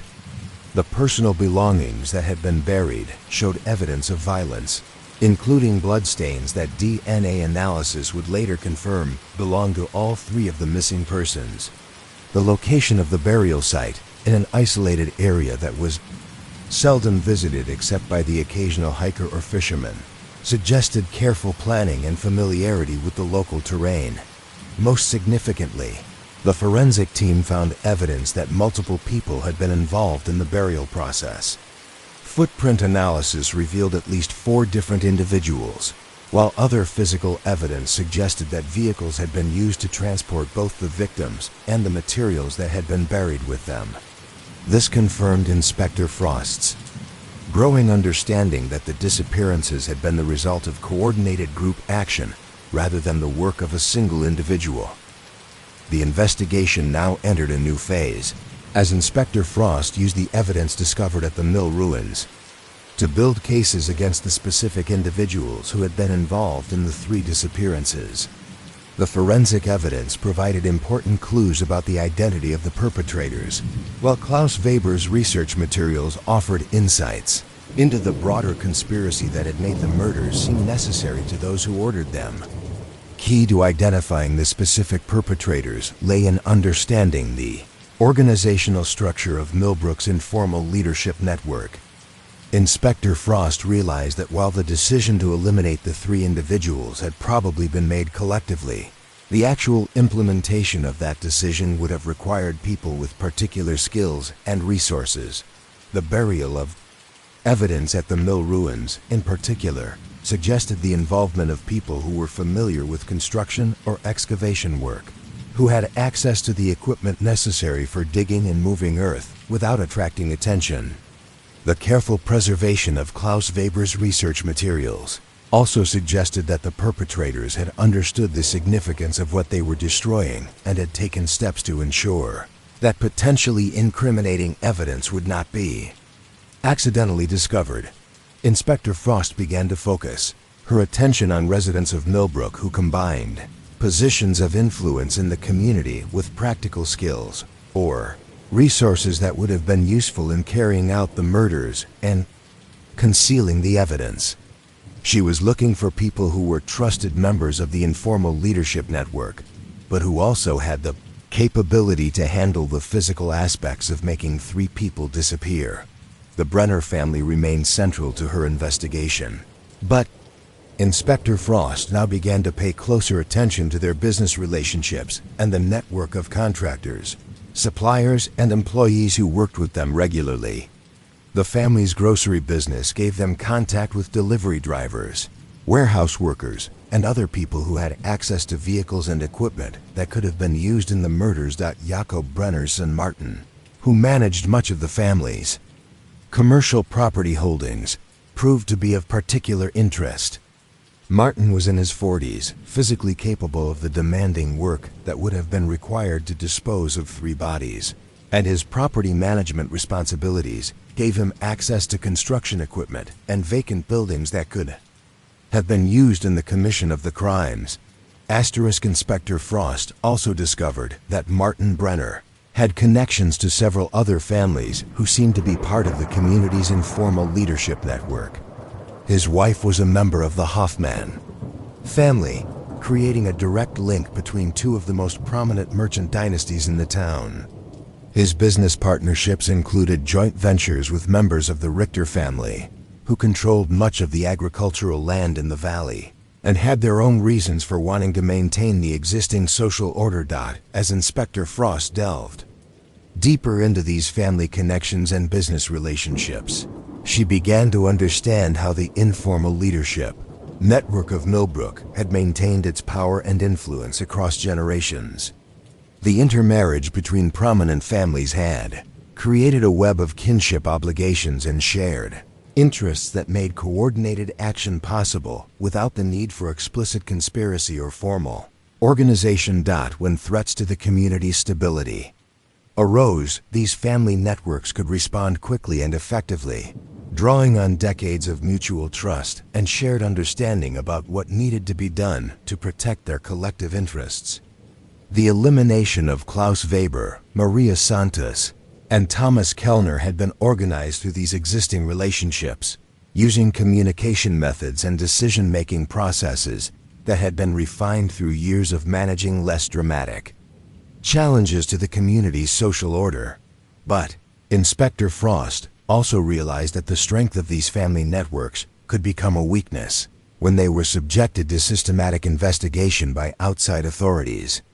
The same close relationships that made coordinated action possible also created vulnerabilities, as pressure applied to any one member of the network could potentially lead to revelations that would compromise the entire system. The forensic evidence from the mill ruins provided several specific leads that Inspector Frost could use to build cases against individual members of the conspiracy. DNA evidence found on some of the buried items could potentially be matched to specific individuals, while the analysis of soil samples and other physical evidence might reveal connections to particular locations or activities that could be traced back to their sources. Inspector Frost decided to begin applying pressure to the most vulnerable members of the network, people who had been involved in the implementation of the murders, but who were not part of the core leadership group that had made the decision to eliminate the 3 perceived threats. These individuals would have had direct knowledge of what had been done and how it had been accomplished, but they would also have the most to gain from cooperating with the investigation in exchange for more lenient treatment. The analysis of footprints from the burial site provided valuable information about the physical characteristics of the people who had been involved in concealing the evidence. Combined with other forensic data, this information allowed Inspector Frost to develop profiles of the individuals she was looking for, narrowing her focus to residents of Millbrook who matched the physical evidence and who had the skills and resources that would have been necessary for the crimes.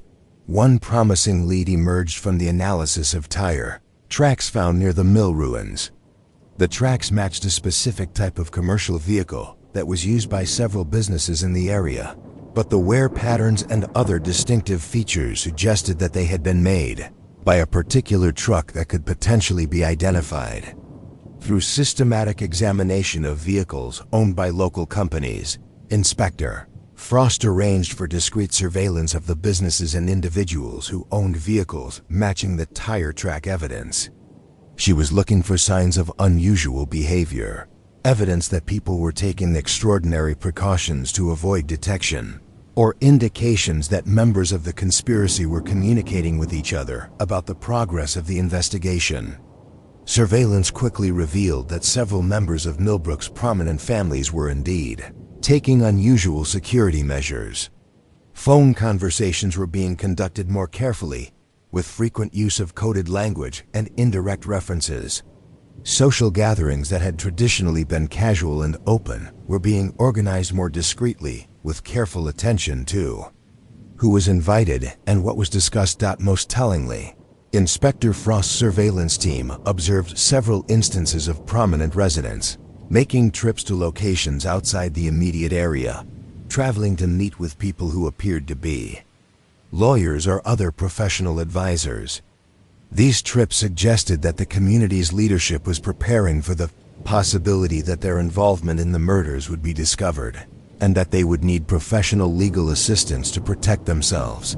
The pattern of these defensive preparations provided important insights into the immersive preparations, structure of the conspiracy, and the relative importance of different individuals within the network. The people who were taking the most elaborate precautions were likely those who had been most directly involved in planning and ordering the murders, while those who were making more modest preparations had probably played supporting roles in implementing the crimes.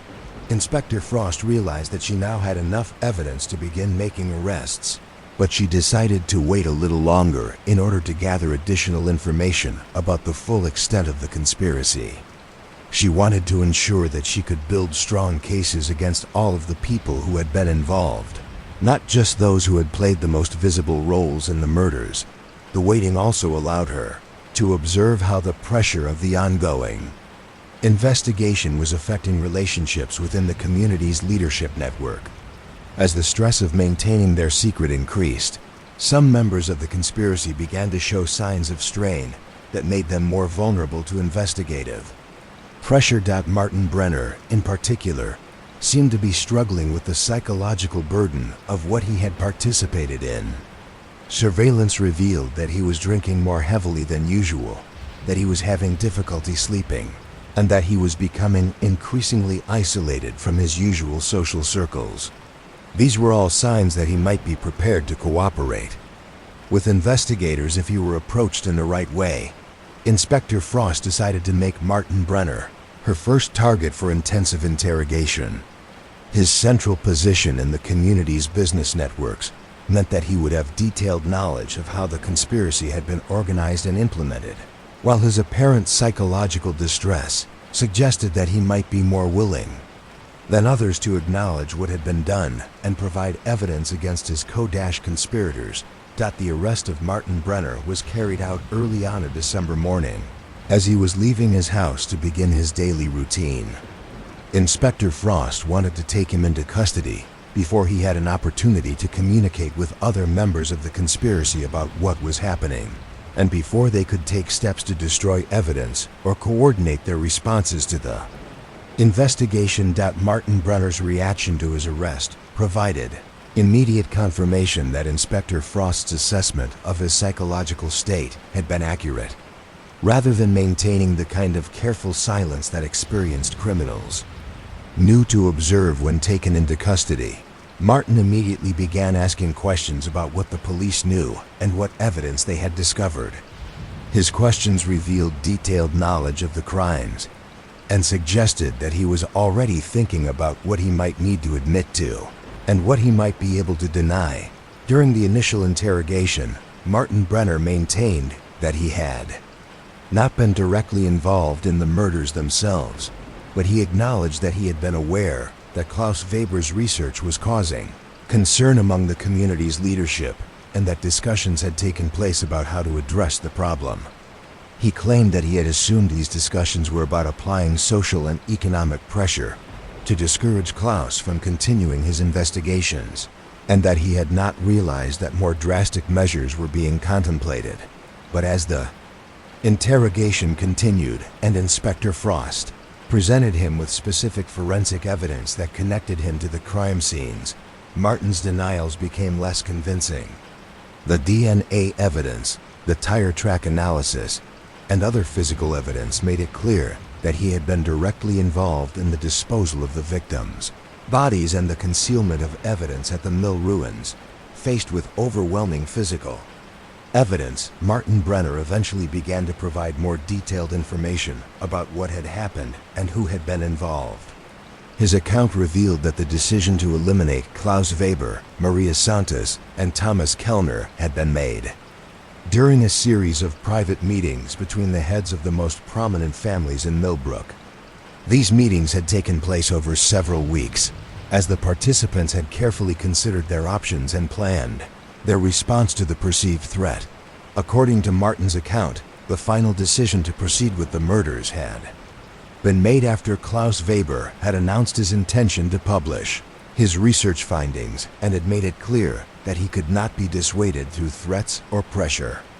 The community's leadership had concluded that Klaus's research posed an existential threat to the social system they had worked so hard to maintain, and that eliminating him was necessary to protect the peace and stability of Millbrook. Maria Santos and Thomas Kellner had been included in the plan because Klaus had shared his most sensitive findings with them, making them potential sources of the same damaging information that Klaus himself possessed. Their elimination had been seen as necessary to ensure that Klaus's research could not be reconstructed or publicized by others after his death. Martin Brenner's confession provided Inspector Frost with the detailed information she needed to make additional arrests and to build comprehensive cases against all of the people who had been involved in planning and carrying out the murders. His testimony revealed the names of the other participants, their specific roles in the conspiracy, and the methods that had been used to coordinate their actions while avoiding detection. The subsequent arrests followed quickly, as Inspector Frost and her team moved to take the other conspirators into custody before they could flee or take steps to obstruct the investigation further.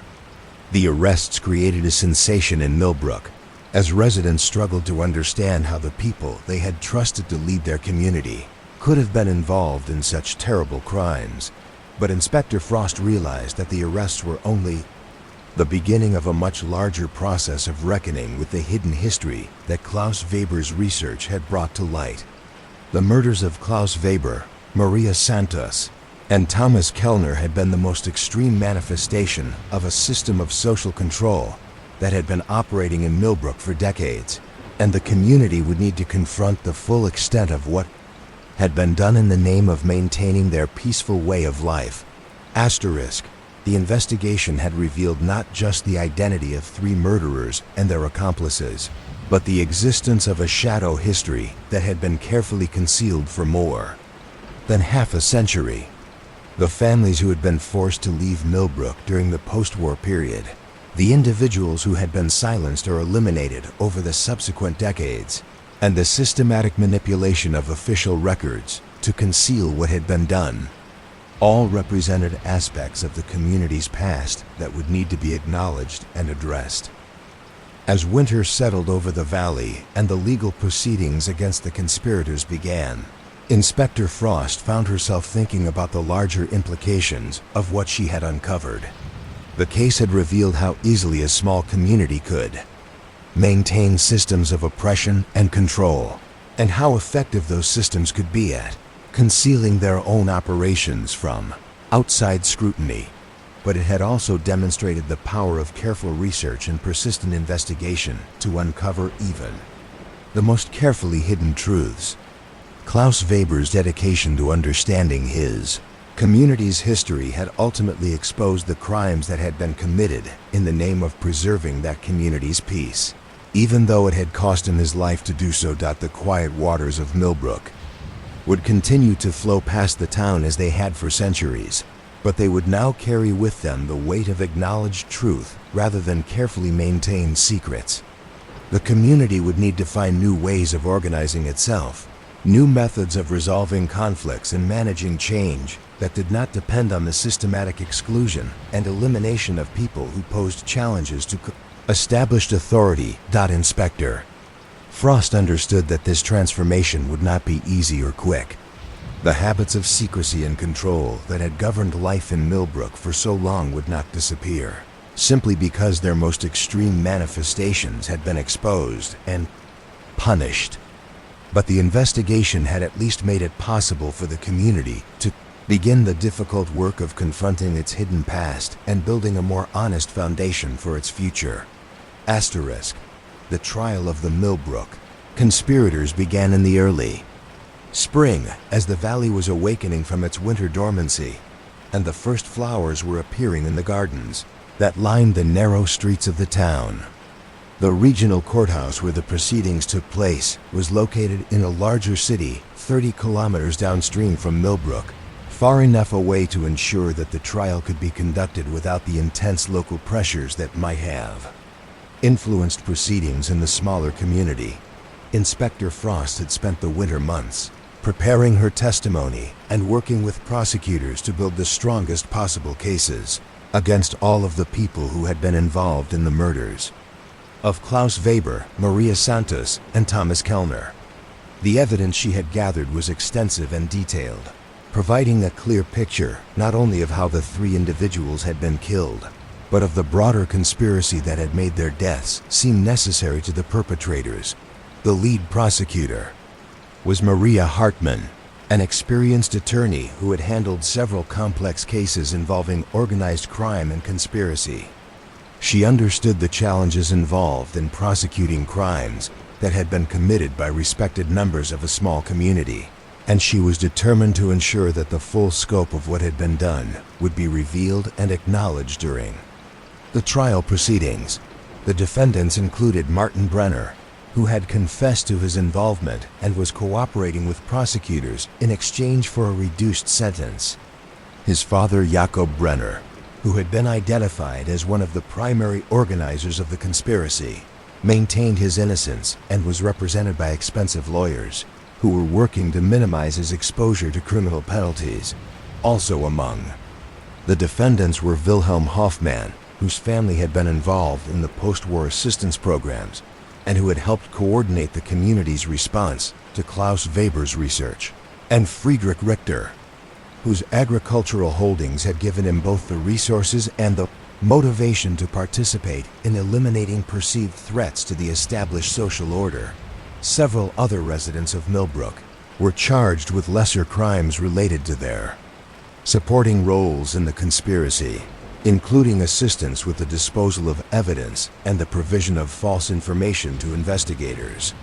The scope of the charges reflected the prosecution's determination to hold accountable everyone who had played significant roles in the murders, regardless of their social standing in the community. The trial attracted considerable media attention, as journalists from across the region and beyond came to cover a case that seemed to reveal how the most ordinary-seeming communities could harbor the darkest secrets. The story of the three disappearances and the investigation that had uncovered a decades-old system of social control resonated with broader concerns about the abuse of power and the vulnerability of individuals who challenged established authority. But Inspector Frost was more interested in the testimony that would be presented during the trial than in the media coverage that surrounded it. The proceedings would provide the first comprehensive public accounting of what had happened in Millbrook, not just during the months when Klaus Weber, Maria Santos, and Thomas Kellner had been murdered, but across the decades when the community's informal leadership had been systematically eliminating people who posed threats to their carefully maintained social order. Martin Brenner's testimony proved to be particularly damaging to his co-defendants, as he provided detailed accounts of the meetings where the murders had been planned, and the methods that had been used to coordinate the conspiracy. His cooperation with prosecutors had given him extensive preparation time, and his testimony was thorough, specific, and largely corroborated by the physical evidence that Inspector Frost had gathered. Martin testified that the decision to eliminate Klaus Weber had not been made hastily or in response to immediate panic about his research. Instead, it had been the culmination of months of careful deliberation by the community's informal leadership, as they had gradually realized that Klaus could not be dissuaded or controlled through the methods they had previously used to manage troublesome residents. According to Martin's testimony, the conspirators had initially attempted to pressure Klaus through social isolation and economic sanctions, making it clear to other residents that continued association with him might have negative consequences for their own standing in the community. When these measures had failed to deter Klaus from his research, the conspirators had escalated to direct threats, warning him that his investigations were unwelcome and potentially dangerous. But Klaus Weber had refused to be intimidated, and had actually accelerated his research efforts in response to the pressure he was receiving. His decision to share his findings with Maria Santos and Thomas Kellner had been seen by the conspirators as a particularly dangerous escalation, as it suggested that Klaus was building a coalition of people who might work together to expose the community's hidden history.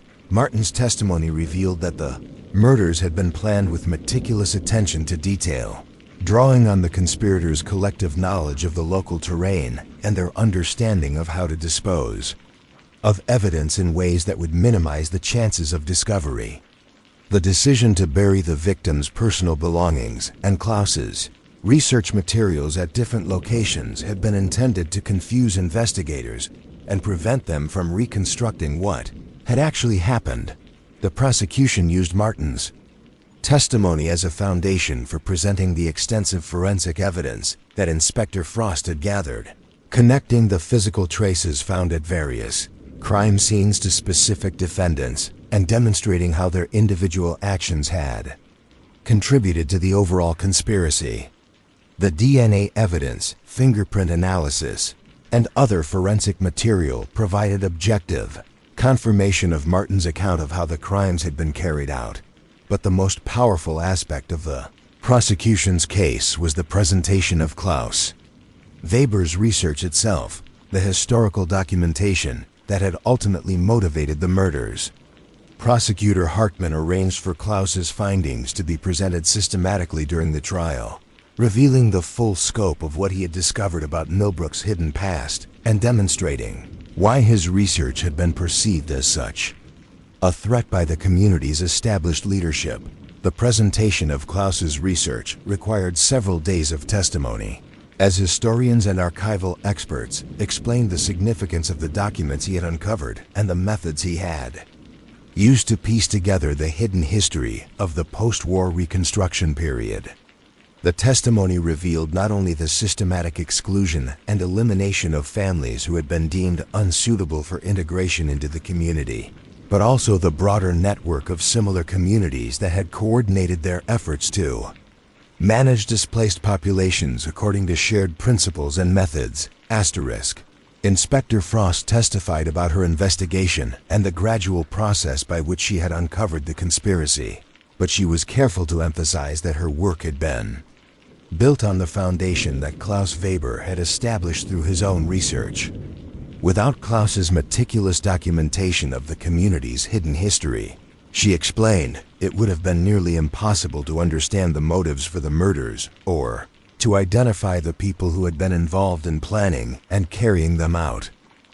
The defense attorneys for the various defendants pursued different strategies, but all of them faced the challenge of countering the extensive evidence that the prosecution had assembled. Some attempted to minimize their clients' roles in the conspiracy, arguing that they had been peripheral participants who had not fully understood what they were becoming involved in. Others focused on challenging the prosecution's interpretation of the evidence, suggesting that the murders might have been committed by outside parties who were not connected to the established residents of Millbrook. but the most common defense strategy involved attempts to justify the defendants' actions by emphasizing their genuine concern for the peace and stability of their community. Defense attorneys argued that their clients had acted not from malice or personal gain, but from a sincere belief that they were protecting something precious and fragile that could not survive the kind of scrutiny that Klaus Weber's research threatened to bring. This line of defense proved to be problematic, as it required the attorneys to acknowledge that their clients had indeed been involved in the murders, while arguing that their motives had been understandable and even admirable. The strategy also opened the door for the prosecution to present extensive evidence about the systematic abuse and oppression that had been committed in the name of maintaining community peace, making it difficult for the defendants to claim the moral high ground. Jakob Brenner's defense team pursued perhaps the most aggressive strategy, attempting to portray their client as a respected community leader who had devoted his life to serving others and who could never have been involved in such terrible crimes.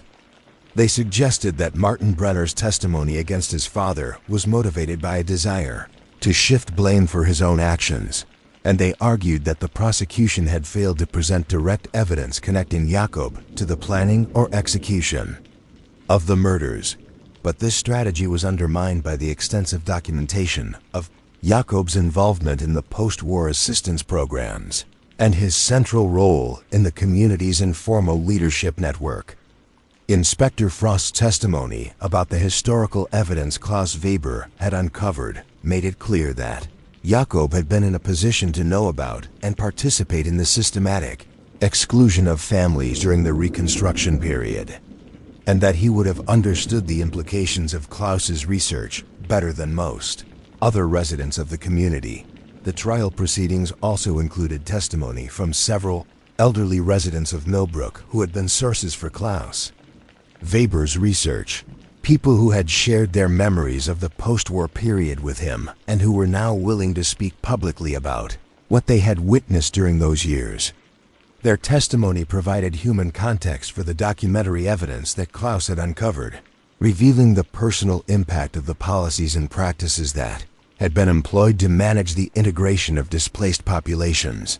These witnesses described the fear and uncertainty that had characterized life in Millbrook during the Reconstruction period, the careful attention that everyone had paid to avoiding actions or statements that might mark them as troublesome or unsuitable for continued residents in the community. They spoke of families who had disappeared suddenly, of people who had been encouraged to relocate to other areas, and of the unspoken understanding that challenging the established order could have serious consequences. Their testimony was particularly powerful because it came from people who had lived through the events they were describing, who had personal memories of the individuals and families who had been affected by the community's systematic exclusion policies.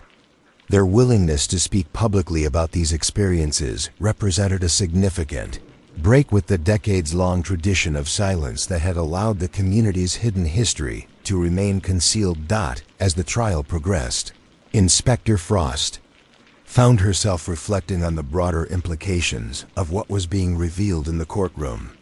The case had begun as an investigation into 3 mysterious disappearances, but it had evolved into an examination of how entire communities could become complicit in systematic oppression and violence.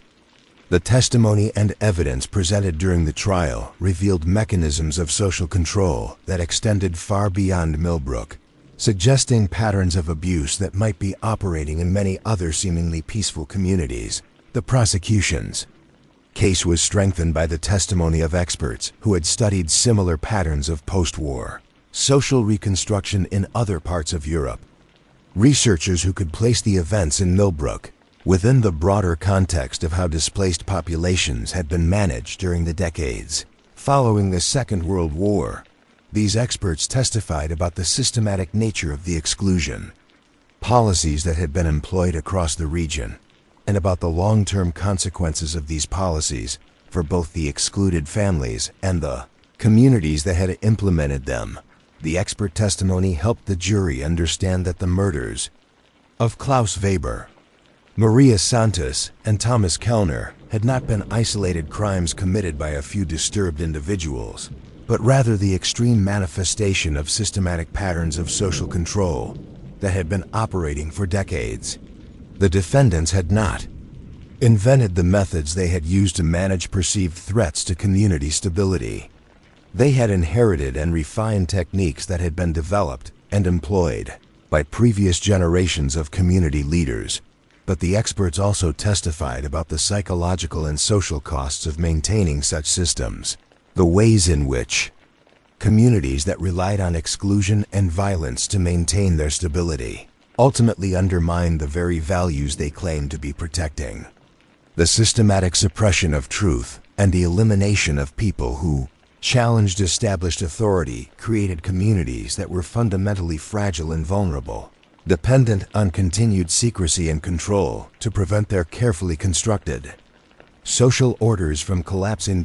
As the trial moved toward its conclusion, the defense attorneys made their final arguments for leniency, emphasizing their clients' previous contributions to their community and their genuine belief that they had been acting to protect something valuable. They argued that the defendants had been trapped by historical circumstances beyond their control, inheriting systems of social management that they had not created but had felt obligated to maintain for the good of their neighbors and families. But Prosecutor Hartman's closing argument focused on the fundamental choice that the defendants had made when faced with Klaus Weber's research. They could have chosen to acknowledge the uncomfortable truths that his work had revealed, to engage in the difficult process of confronting their community's hidden past and working to build more honest and just foundations for the future.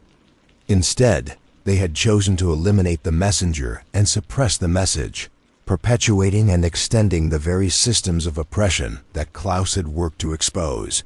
The jury deliberated for 3 days before returning guilty verdicts against all of the major defendants. Jakob Brenner was convicted of conspiracy to commit murder and sentenced to life imprisonment, while Martin Brenner received a reduced sentence in exchange for his cooperation with prosecutors. Wilhelm Hoffmann and Friedrich Richter were also convicted of conspiracy charges and received lengthy prison sentences, while the other defendants were found guilty of various lesser charges related to their supporting roles in the crimes. Inspector Frost was present in the courtroom when the verdicts were announced, and she felt a complex mixture of satisfaction and sadness as she watched the defendants receive their sentences. Justice had been served for Klaus Weber, Maria Santos, and Thomas Kellner, but the broader systems of oppression that had motivated their murders would require much more extensive work to dismantle and reform. Following the trial, Inspector Frost returned to Millbrook to oversee the final phases of her investigation and to ensure that any remaining evidence was properly documented and preserved. The town seemed different now, its peaceful appearance somehow less convincing than it had been when she had first arrived to investigate the disappearances. The knowledge of what had been hidden beneath the surface of daily life had changed the meaning of the familiar streets and buildings, transforming them from symbols of stability and continuity into reminders of the fragility of human communities and the ease with which ordinary people could become complicit in terrible crimes. But Inspector Frost also saw signs of positive change in the community. The revelations about the town's hidden past had prompted serious discussions about how to acknowledge what had been done and how to build more honest and inclusive foundations for the future. A memorial committee had been established to honor the families who had been forced to leave Millbrook during the post-war period, and efforts were underway to research their stories and, where possible, to make contact with their descendants. Folk music evenings at the community center had been suspended indefinitely, as residents grappled with the knowledge of how these cultural gatherings had been used to monitor and control their neighbors. But other forms of community organization were emerging. Groups focused on historical research, social justice, and community healing that represented fundamentally different approaches to managing collective life. Klaus Weber's house on Kirkgasse had been preserved as a repository for his research materials, and plans were underway to establish a small museum and research center that would make his findings accessible to scholars and community members who wanted to understand the full scope of the town's history. Maria Santos's small apartment had been converted into a memorial space, while Thomas Kellner was honored with a garden planted near the cemetery where he had worked. Inspector Frost's final report on the investigation was extensive and detailed, documenting not only the specific crimes that had been committed, but also the broader systems of social control that had made those crimes seem necessary to their perpetrators. She recommended that similar investigations be conducted in other communities where patterns of unexplained disappearances or suspicious deaths might indicate the operation of comparable systems of oppression and control. But she also emphasized the importance of supporting communities that were working to confront their hidden pasts and to build more honest and just foundations for their future. The process of acknowledging uncomfortable truths and reforming established systems was difficult and painful, but it was essential for creating communities that were genuinely stable rather than merely appearing to be peaceful through the systematic suppression of conflict and dissent. As Inspector Frost prepared to leave Millbrook and return to her regular duties, she took one final walk along the river path that Klaus Weber, Maria Santos, and Thomas Kellner had once used for their evening strolls. The path looked the same as it had when she had first walked it months earlier, but its meaning had been transformed by everything that had been revealed about the three individuals who had disappeared and the community that had eliminated them. The river continued to flow as it had for centuries, carrying the spring runoff from the mountains toward the sea. But now its waters seemed to flow more clearly, no longer burdened by the weight of deliberately hidden secrets. The current ran clean, reflecting the sky above rather than concealing the dark truths that lay beneath the surface of this quiet valley. Community. Inspector Frost understood that the work of building more honest and just communities would continue long after the legal proceedings had ended and the media attention had moved on to other stories. The habits of secrecy and control that had governed life in Millbrook for so long would not disappear overnight, and similar systems of oppression were likely operating in many other places where they had not yet been exposed or challenged. But the investigation had demonstrated that even the most carefully concealed truths could eventually be brought to light through patient research, careful investigation, and the courage of individuals who were willing to ask difficult questions and persist in seeking answers despite pressure to abandon their efforts. Klaus Weber's dedication to understanding his community's history had ultimately exposed the crimes that had been committed in the name of preserving that community's peace, ensuring that his work would continue to bear fruit long after his death. As the evening light faded over the valley and Inspector Frost made her way back toward the town center for the last time, she carried with her the knowledge that justice had been served and truth had been revealed, but also the understanding that the work of building more honest and compassionate communities was never truly finished.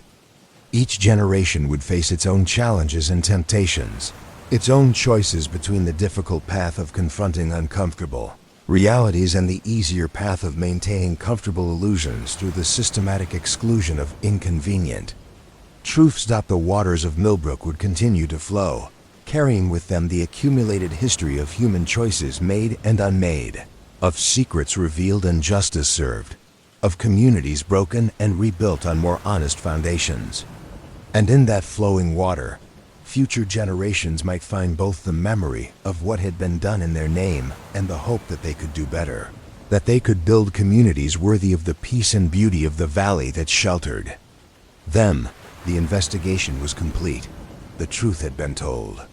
The current ran clear. In the months following the trial, as spring gave way to summer along the valley, Inspector Frost found herself drawn back to Millbrook, not by official duty, but by a deeper curiosity about how communities heal from the kind of systematic trauma that had been revealed during her investigation. The legal proceedings had concluded. Justice had been served in the formal sense, but the work of understanding and recovery was only beginning.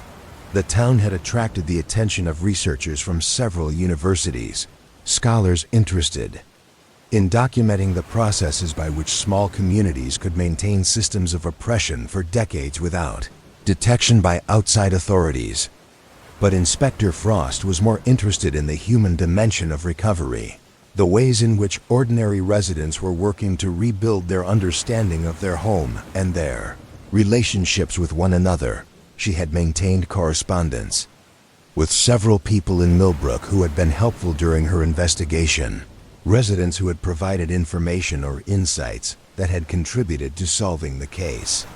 These ongoing relationships gave her a window into the community's gradual process of reckoning with its hidden past and attempting to construct more honest foundations for its future.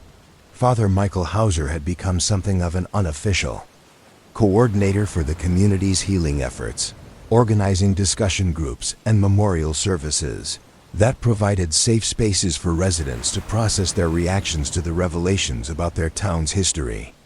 The priest had been profoundly affected by learning about the systematic abuse that had been conducted partly in the name of maintaining social stability, and he had committed himself to ensuring that such patterns could never again take root in his community. The discussions that Father Hauser facilitated revealed the complex emotions that residents were experiencing as they tried to understand how they had lived for so long in a community where such terrible things had been happening without their knowledge. Many felt betrayed by the leaders they had trusted, while others struggled with guilt about their own failure to recognize the signs of systematic oppression that had apparently been present for decades. Some residents had begun their own research projects, following Klaus Weber's example by investigating family histories and community records in an effort to understand the full scope of what had been hidden from them.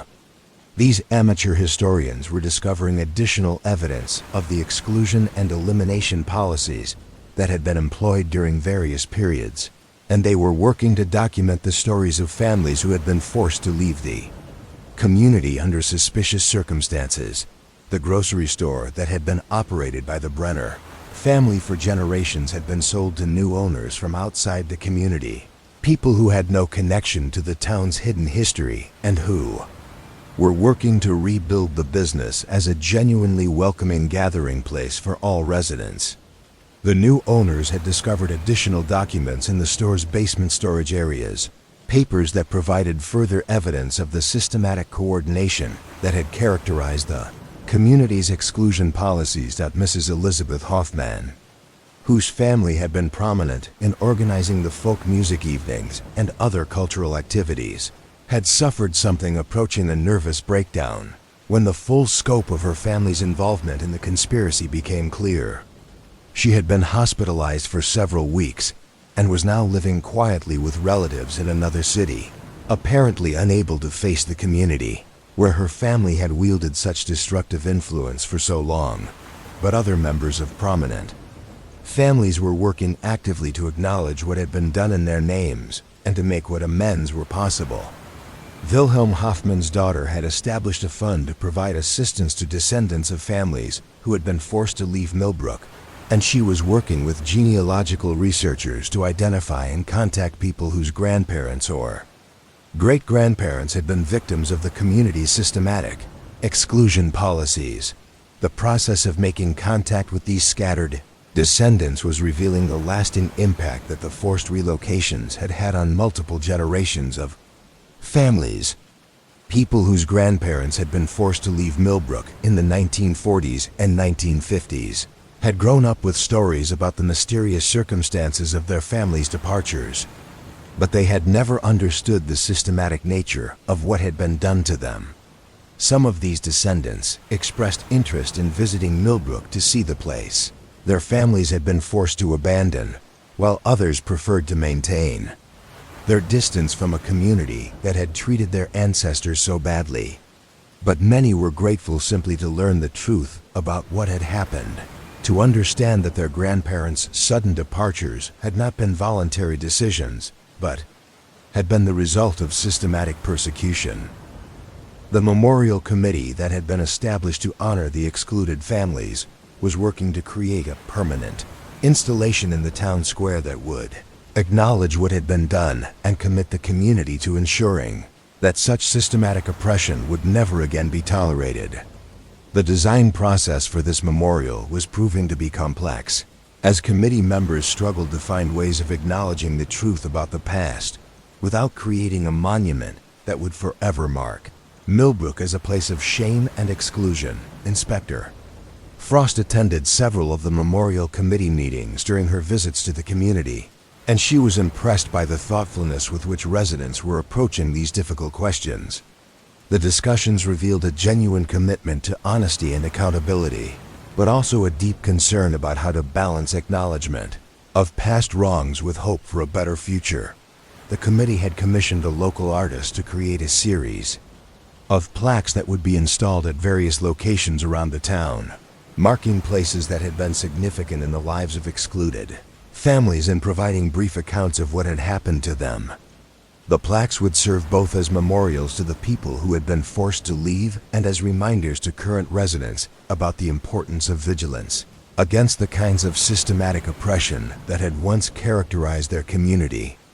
Folk music evenings at the community center had been replaced by a series of programs called Truth and Reconciliation Gatherings, events that provided opportunities for residents to share their reactions to the revelations about their towns history and to discuss how they could work together to build more inclusive and honest foundations for their future.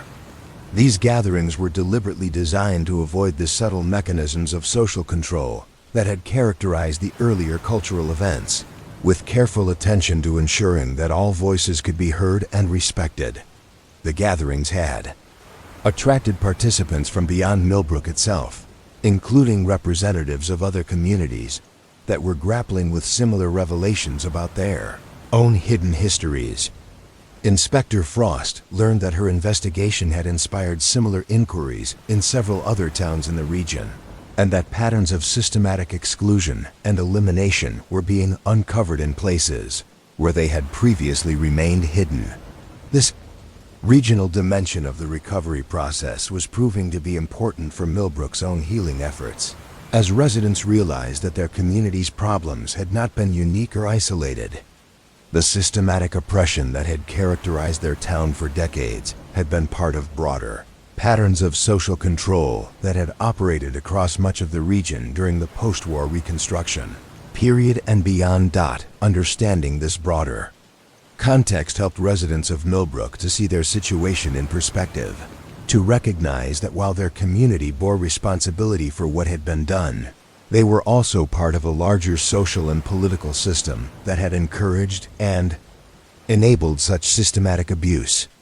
This recognition was helping some residents to move beyond the paralyzing guilt and shame that had initially characterized their reactions to learning about their town's hidden history. The summer months brought increased tourism to the valley, as news coverage of the trial had made Millbrook something of a destination for people interested in the kinds of hidden histories that Inspector Frost's investigation had revealed. The town council was working to manage this tourism in ways that would be respectful to the memory of the victims, while also providing economic benefits to the community that was still recovering from the social and economic disruption caused by the revelations about its past. Some residents were uncomfortable with the idea of their town becoming a destination for what they saw as morbid curiosity about the crimes that had been committed there. But others argued that the tourism could serve educational purposes, helping visitors to understand how seemingly peaceful communities could harbor systematic oppression and encouraging them to be more vigilant about similar patterns in their own communities. Inspector Frost supported the educational approach to tourism, and she worked with the town council to develop materials that would help visitors understand not just what had happened in Millbrook, but also the broader patterns of social control that had made such systematic oppression possible. These educational materials emphasized the importance of questioning comfortable assumptions about community life and remaining alert to the signs of systematic exclusion and abuse. The increased attention that Millbrook was receiving also brought new resources to support the community's recovery efforts. Several foundations and charitable organizations provided funding for the memorial projects, the truth and reconciliation gatherings, and the research efforts that were documenting the stories of excluded families. Academic institutions offered expertise and support for the historical research, while mental health organizations provided counseling and support services for residents who were struggling to process their reactions to the revelations about their community. But perhaps the most significant development during this period was the gradual emergence of new forms of community leadership that were fundamentally different from the informal networks that had previously controlled life in Millbrook. The old system of family-based influence and behind-the-scenes coordination had been thoroughly discredited by the revelations about its role in systematic oppression, and residents were working to develop more transparent and accountable methods of making collective decisions. The new leadership structures emphasized public participation, open communication, and regular accountability to the broader community. Decision-making processes that had previously been conducted through private consultations between prominent families were now conducted through public meetings, where all residents could participate and where the reasoning behind decisions was explained and debated openly. These changes were not without their challenges, as some residents struggled to adapt to more participatory forms of community governance after decades of deferring to established authorities. But the changes were also creating new opportunities for people who had previously been excluded from meaningful participation in community life. And the diversity of voices that were now being heard was enriching the quality of collective decision-making. Inspector Frost was particularly interested in how the community was working to prevent the emergence of new forms of systematic exclusion and control. The residents had learned from bitter experience how easily such systems could develop and persist without being recognized or challenged, and they were working to build safeguards that would make it more difficult for similar patterns to take root in the future. These safeguards included regular audits of community decision-making processes, ongoing education about the signs of systematic oppression, and the establishment of formal mechanisms for raising concerns about the treatment of particular individuals or groups within the community.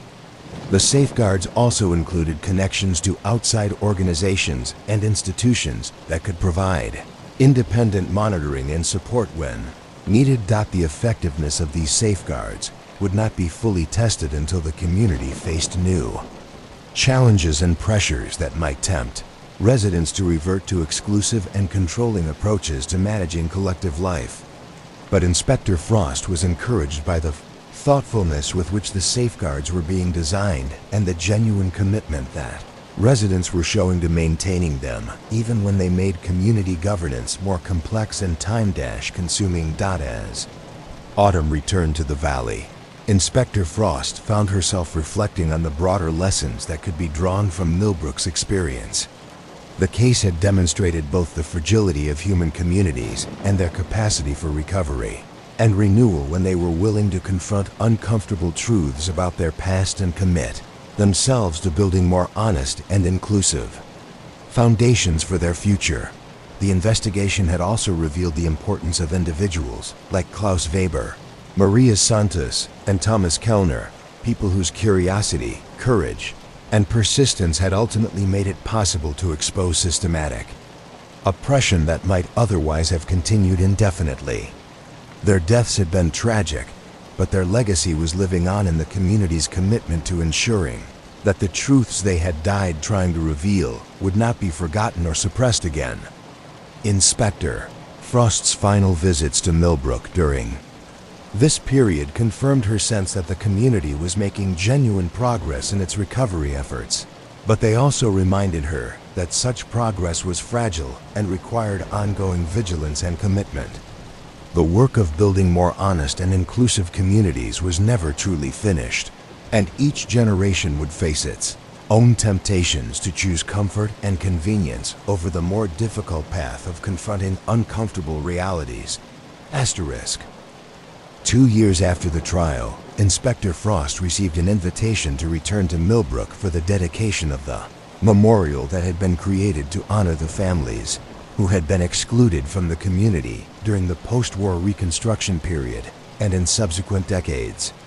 The memorial had taken longer to complete than originally planned, as the design process had evolved to incorporate insights and perspectives that had emerged during the community's ongoing recovery efforts.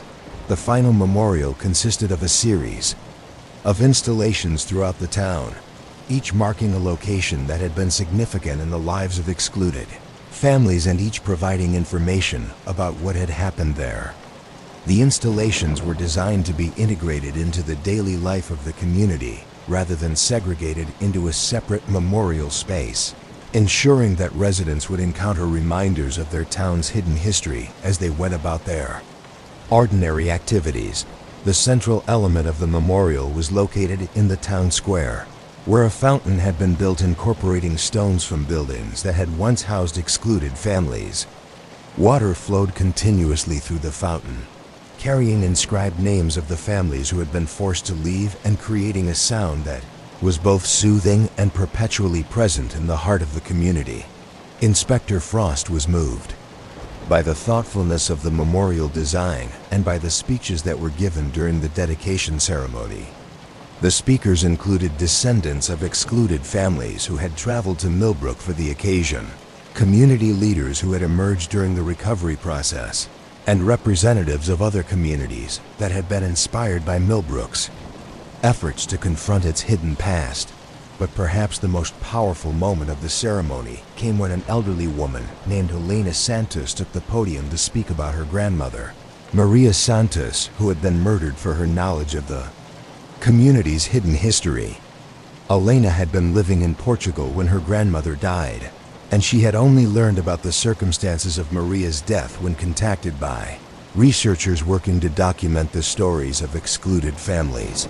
Elena spoke about her grandmother's quiet strength and her commitment to building a better life in the community that had welcomed her after her husband's death. She also spoke about the importance of remembering not just the victims of systematic oppression, but also the ordinary acts of courage and kindness that people like Maria had performed every day, even in the face of exclusion and eventually deadly persecution. The dedication ceremony also included the unveiling of a research center that had been established in Klaus Weber's former home, now converted into a facility that would support ongoing efforts to document and understand patterns of systematic oppression in small communities throughout the region.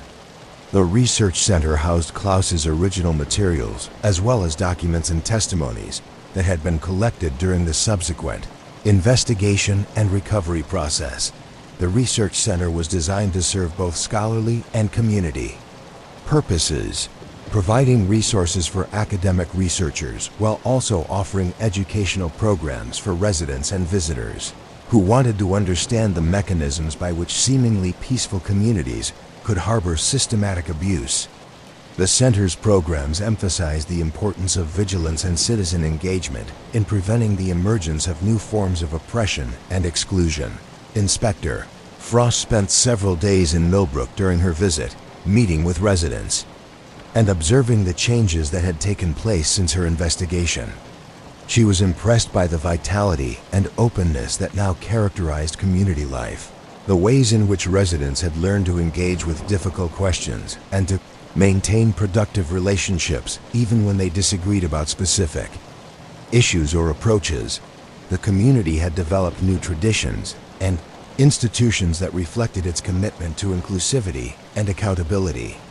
The Truth and Reconciliation gatherings had evolved into ongoing forums for community dialogue and problem solving. A citizen oversight committee had been established to monitor the use of public resources and the fairness of community decision-making processes. Annual audits were conducted to assess progress toward the community's stated goals of inclusivity, transparency, and accountability. These changes had not been without their costs and complications. Some longtime residents had found the new openness and accountability measures to be burdensome, and a few had chosen to relocate to communities where they could maintain more traditional and exclusive approaches to community life.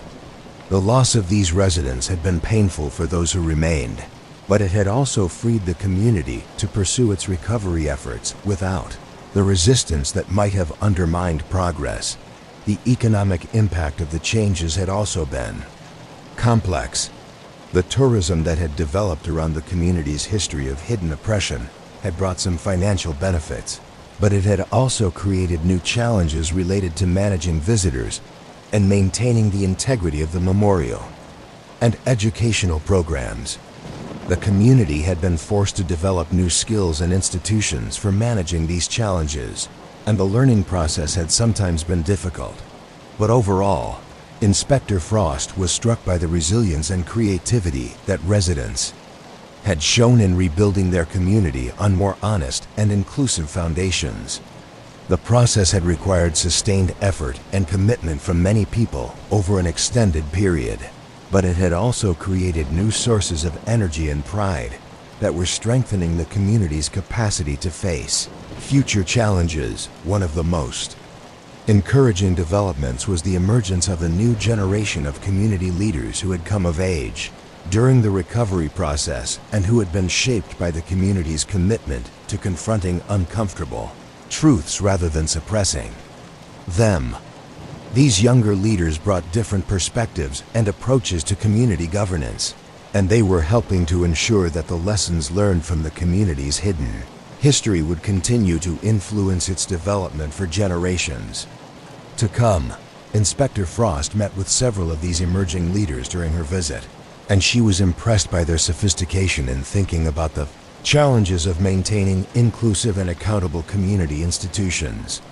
They understood that the work of preventing systematic oppression was ongoing and required constant vigilance, and they were committed to developing the skills and relationships that would enable them to meet this challenge effectively. The research center had also attracted the attention of communities from other regions and countries that were grappling with similar revelations about their own hidden histories. Representatives from these communities visited Millbrook regularly to learn about the recovery process and to adapt insights from the experience to their own situations. This network of communities was developing new approaches to community healing and was sharing resources and strategies for preventing the emergence of systematic oppression. Inspector Frost was particularly interested in the international dimension of this work, as it suggested that the patterns of systematic exclusion and control that had operated in Millbrook were part of broader historical and social phenomena that had affected communities throughout Europe and beyond. Understanding these broader patterns was helping individual communities to see their situations in perspective and to develop more effective approaches to recovery and prevention. During her visit, Inspector Frost also had the opportunity to walk again along the river path that had been frequented by Klaus Weber, Maria Santos, and Thomas Kellner during their final months. The path had been improved and marked with interpretive signs that explained its significance in the community's history, but it retained the peaceful character that had originally attracted the three individuals who had paid such a high price for their commitment to truth and justice. The mill ruins upstream from the town had been preserved as a memorial site, with a small garden planted around the area where the victims' belongings had been buried. The site was marked with a simple stone bearing the names of the three individuals who had been murdered, and a commitment by the community to remember their sacrifice and to continue the work they had begun. Inspector Frost found herself thinking about the courage that Klaus Weber, Maria Santos, and Thomas Kellner had shown in pursuing their research and sharing their findings despite the risks they must have sensed they were facing. Their willingness to ask difficult questions and to persist in seeking answers even when they faced pressure to abandon. Their efforts had ultimately made it possible for their community to confront its hidden past and to begin building a more honest and inclusive future. The dedication ceremony concluded with a commitment by the community to continue the work of recovery and prevention, to maintain the memorial installations and educational programs, and to support other communities that were facing similar challenges. The commitment was embodied in a formal resolution that was approved by unanimous vote of the town council, and that established ongoing responsibilities and resources for maintaining the community's transformed approach to governance and social relationships. Inspector Frost left Millbrook with a renewed sense of hope about the possibilities for human communities to recover from systematic trauma and to build more just and inclusive institutions. The process had been difficult and painful, requiring sustained commitment and courage from many people over an extended period. But the results demonstrated that such transformation was possible when communities were willing to confront uncomfortable truths and to commit themselves to building better foundations for their shared future. The experience had also reinforced Inspector Frost's understanding of the importance of individuals who were willing to ask difficult questions and to persist in seeking answers despite pressure to abandon their efforts. Klaus Weber's dedication to understanding his community's history had ultimately exposed crimes that might otherwise have remained hidden indefinitely, ensuring that his work would continue to bear fruit long after his death. As Inspector Frost returned to her regular duties, she carried with her the knowledge that justice could be served and communities could be healed, but also the understanding that such outcomes required ongoing vigilance and commitment.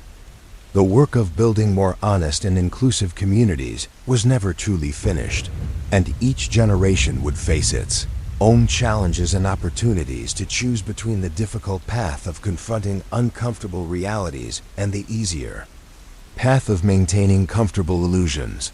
The waters of Millbrook continued to flow past the town as they had for centuries, but they now carried with them the weight of acknowledged truth rather than carefully maintained secrets. The current ran clear, reflecting the community's commitment to honesty and inclusion, and pointing toward a future in which the lessons learned from the past would help to prevent similar tragedies from occurring again. The memorial fountains in the town square continued their quiet music, the sound of water flowing over stones inscribed with the names of excluded families, serving as a permanent reminder of what had been lost and a commitment to ensuring that such losses would not be repeated. The sound was both memorial and promise, both acknowledgement of past wrongs and dedication to future justice. In the evening light that filtered through the plane trees surrounding the square, the water caught and reflected the changing colors of the sky, creating patterns of light and shadow that shifted with the seasons and the hours, but that maintained a constant beauty and peace.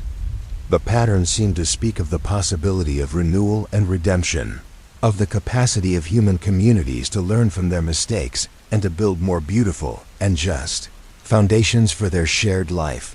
Inspector Frost understood that the work begun in Millbrook would continue in other places and times, that the lessons learned through such pain and struggle would help other communities to face their own challenges with greater wisdom and courage.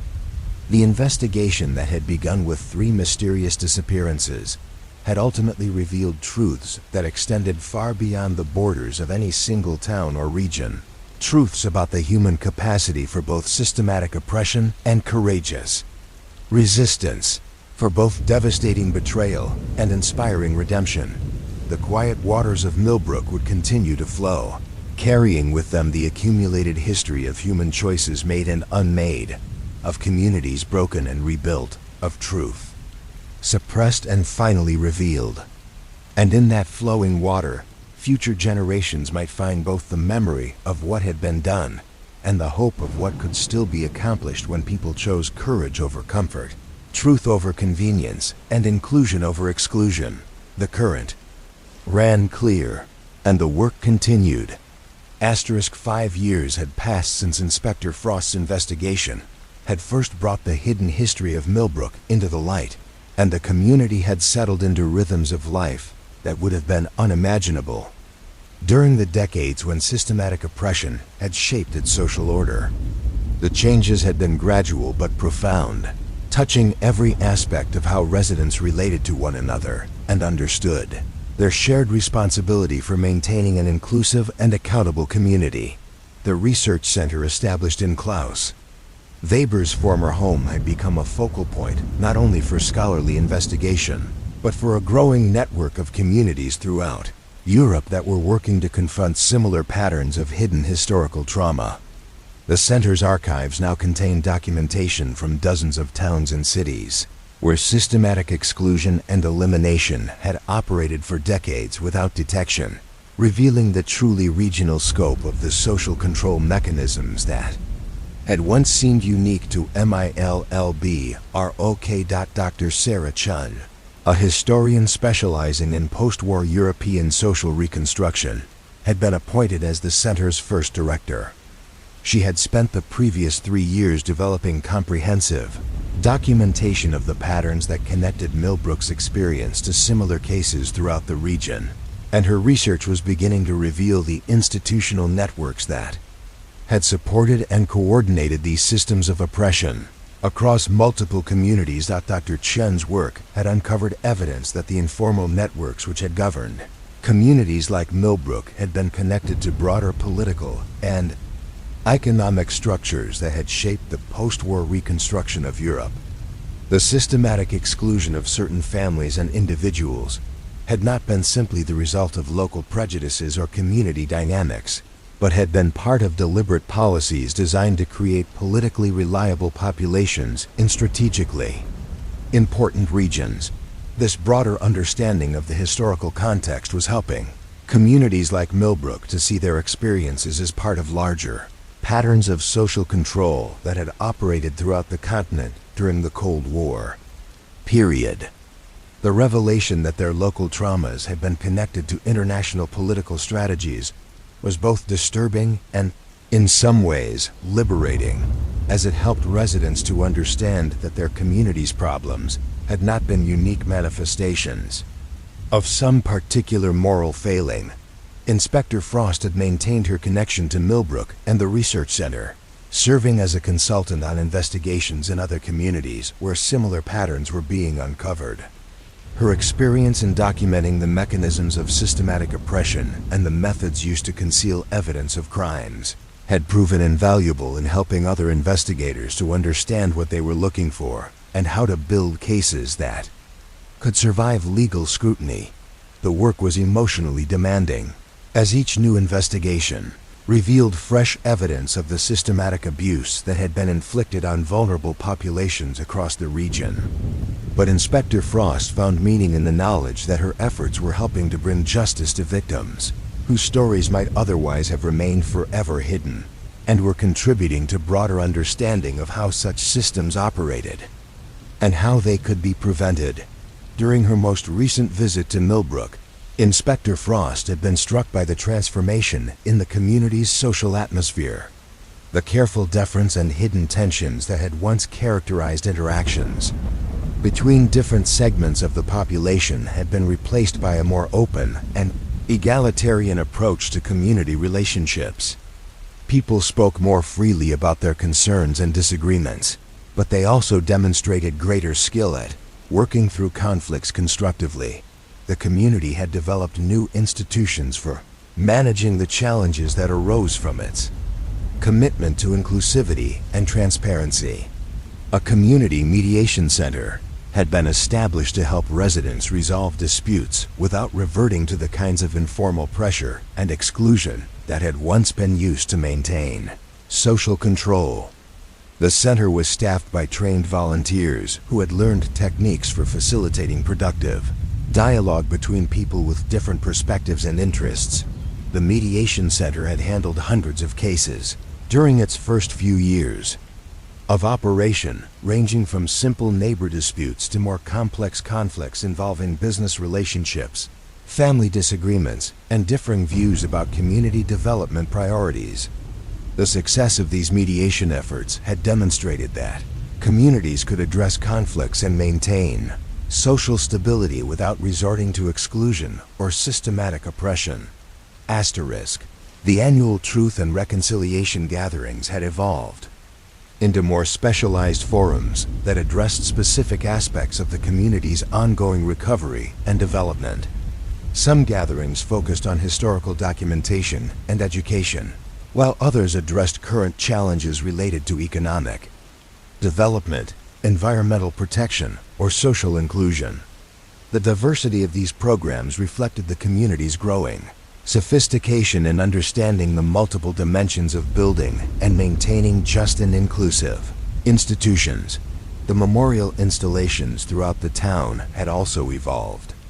Over time, as new information about excluded families was discovered, and as the community developed more nuanced understandings of its history, additional plaques and markers had been installed, and some of the original installations had been modified to incorporate insights that had emerged from ongoing research and dialogue with descendants of excluded families. The fountain in the town square had become a particular focus for community gathering and reflection. The flowing water continued to carry the names of excluded families, but the installation had been expanded to include space for temporary exhibits that highlighted different aspects of the community's history and its ongoing efforts to build more inclusive institutions. These rotating exhibits helped to keep the memorial fresh and relevant to current community concerns. One of the most significant developments during this period had been the establishment of an exchange program that brought young people from other communities that were working to confront their own hidden histories to spend time in Millbrook learning about the recovery process. These exchanges had provided valuable opportunities for young people to develop leadership skills and cross-cultural understanding while contributing to the broader movement for community healing and transformation. The exchange program had also brought new perspectives and energy to Millbrook's own recovery efforts. Young visitors often asked questions that challenged residents to think more deeply about their assumptions and approaches, and they frequently offered insights from their own community's experiences that proved useful in addressing local challenges. Inspector Frost had participated in several of the workshops and seminars that were organized for these exchange visitors, sharing her experiences from the original investigation and from subsequent work in other communities.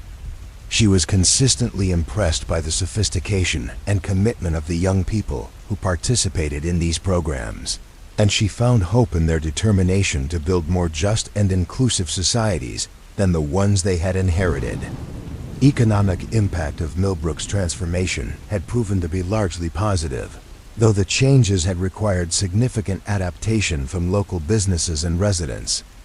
The community had attracted new residents who were drawn by its reputation for inclusivity and innovation in community governance.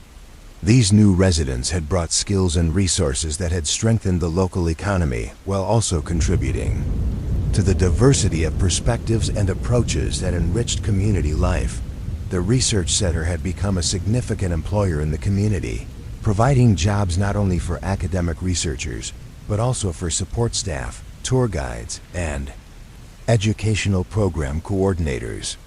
The center's conferences and workshops brought visitors from throughout Europe and beyond, providing economic benefits to local hotels, restaurants, and other service businesses.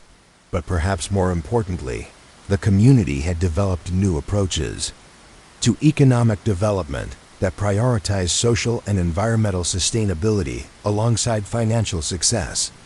Local businesses had learned to operate according to principles of transparency and accountability that reflected the community's broader commitment to inclusive governance. Worker cooperatives had been established in several sectors, providing models for more democratic approaches to economic organization. The agricultural sector in the valley had also been transformed, as the Richter family's former holdings had been converted into a community land trust that ensured affordable access to farming opportunities for both established residents and newcomers. The land trust operated according to principles of environmental sustainability and social justice, demonstrating how communities could manage natural resources in ways that served broad public interests rather than narrow private gain. These economic innovations had required extensive learning and adaptation from residents who had grown up with more traditional approaches to business and property ownership. But the community had developed support systems and educational programs that helped people to acquire the skills and knowledge they needed to participate effectively in the new economic arrangements, the legal and regulatory framework that governed.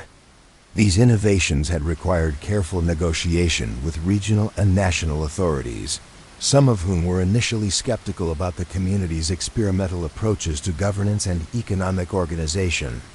But the success of Millbrook's transformation had gradually earned recognition and support from political leaders who were interested in supporting innovative approaches to community development. Dr. Chun's research had revealed that Millbrook's experience was part of a broader trend toward community-based approaches to addressing historical trauma and building more inclusive institutions. Similar transformations were taking place in communities throughout Europe, though each was adapting the general principles to its own particular circumstances and cultural traditions. The network of communities that had developed around the research center was providing opportunities for sharing strategies and resources, and for coordinating advocacy efforts aimed at policy changes that would support community-level innovation and transformation.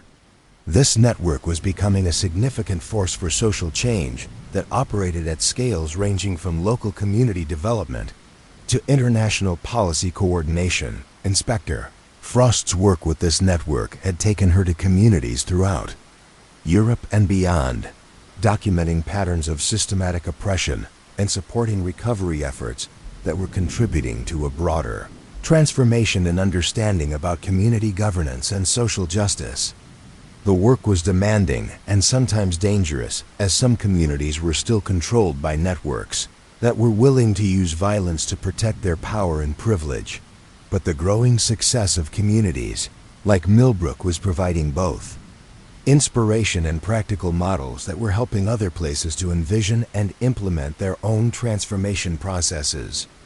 The knowledge that change was possible and the availability of experienced practitioners who could provide guidance and support were making it easier for communities to confront their own hidden histories and begin the work of building more just and inclusive institutions. During her most recent extended stay in Millbrook, Inspector Frost had been particularly struck by the community's approach to educating young people about the history and ongoing responsibilities of inclusive governance.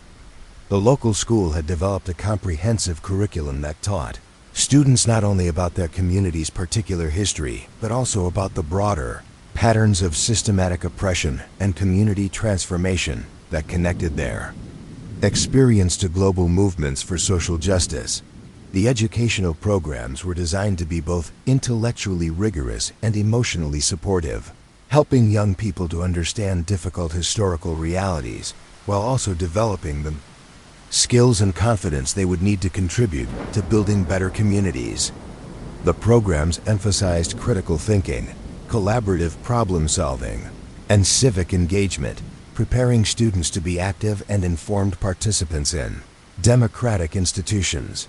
The school had also developed partnerships with educational institutions throughout the region, creating opportunities for students and teachers to learn from communities that were at different stages of confronting their own historical traumas. These partnerships were helping to build a generation of young people who understood the importance of vigilance against systematic oppression and who possessed the skills and commitment necessary to maintain inclusive and accountable institutions. Inspector Frost had guest lectured in several of these educational programs, sharing her experiences from the original investigation and from subsequent work in other communities. She was consistently impressed by the thoughtful questions that students asked and by their sophisticated understanding of the challenges involved in building and maintaining just societies. The young people she met in these programs gave her hope for the future, not only of Millbrook, but of the broader movement for community transformation that was spreading throughout the region. Their commitment to truth, justice, and inclusion, combined with their sophisticated understanding of the institutional and cultural changes necessary to realize these values, suggested that the lessons learned from Millbrook's painful history would continue to bear fruit for generations to come. As autumn settled over the valley once again, Inspector Frost found herself reflecting on the remarkable transformation that had taken place in Millbrook over the 5 years since her investigation had exposed the community's hidden history. The changes had been profound and lasting, touching every aspect of how residents related to one another and understood their shared responsibilities for maintaining an inclusive and accountable community. But she also understood that the work was far from finished, and that each generation would face its own challenges and temptations related to maintaining the delicate balance between individual freedom and collective responsibility that characterized healthy democratic communities. The institutions and practices that Millbrook had developed were promising innovations, but their long-term success would depend on the continued commitment and vigilance of residents who understood the importance of maintaining them. 10 years had passed since Klaus Weber, Maria Santos, and Thomas Kellner had walked their final evening along the river path, and Millbrook had become something that none of them could have imagined during their lifetimes: a center for international learning about community healing and the prevention of systematic oppression. The transformation was so complete that visitors often found it difficult to believe that this vibrant, inclusive community had once harbored the kinds of hidden networks that had made their murders seem necessary to those who ordered them. The research center had expanded beyond the boundaries of Klaus Weber's former home to occupy several buildings throughout the town, each serving specialized functions in the comprehensive program of documentation, education, and community support that had evolved over the decade. The main archive building housed the ever-growing collection of documents and testimonies that revealed the scope of systematic oppression throughout the region, while the education center provided facilities for the workshops, conferences, and exchange programs that brought visitors from around the world to learn about community transformation. Dr. Elena Martinez, who had succeeded Dr. Chen as director of the research center, was a specialist in transitional justice who had worked with communities recovering from systematic violence in Latin America, Africa, and Asia. Her appointment had reflected the growing recognition that Millbrook's experience was relevant not only to European communities dealing with post-war reconstruction trauma, but to societies throughout the world that were working to build inclusive institutions after periods of systematic oppression. Under Dr. Martinez's leadership, the research center had developed partnerships with similar institutions on every continent, creating a global network for sharing strategies and resources related to community healing and transformation. The center's annual international conference had become a major event in the field of transitional justice, drawing hundreds of practitioners, scholars, and community leaders from around the world to share their experiences and learn from one another. Inspector Frost had become one of the conference's regular keynote speakers, reflecting on the decade that had passed since her investigation and the lessons that could be drawn from Millbrook's transformation. Her presentations emphasized the importance of meticulous documentation in exposing systematic oppression, but also the necessity of supporting long-term recovery processes that addressed not only legal accountability, but also community healing and institutional transformation. The conference had evolved to include not only formal presentations, but also intensive workshops where participants could develop practical skills for conducting investigations, supporting survivors, and building inclusive institutions. These workshops were led by practitioners who had experience working in communities at various stages of confronting their hidden histories, providing opportunities for participants to learn from both successes and failures in different contexts. Impact of these educational programs extended far beyond the conference participants themselves, as attendees returned to their home communities with new knowledge and strategies that they adapted to their own local circumstances. The network of communities that had developed connections through the research center was contributing to a global movement for truth, justice, and reconciliation that was having measurable impacts on human rights and social justice outcomes. Throughout the world, Millbrook itself had continued to evolve and deepen its commitment to inclusive governance and social justice. The community had developed increasingly sophisticated approaches to managing the challenges that arose from its commitment to transparency and participation. The Mediation Center had expanded its services to include not only conflict resolution, but also preventive education and community dialogue programs that helped residents develop skills for maintaining healthy relationships and addressing disagreements constructively. The Community Land Trust had become a model for sustainable and equitable approaches to natural resource management, demonstrating how communities could balance economic development needs with environmental protection and social justice concerns.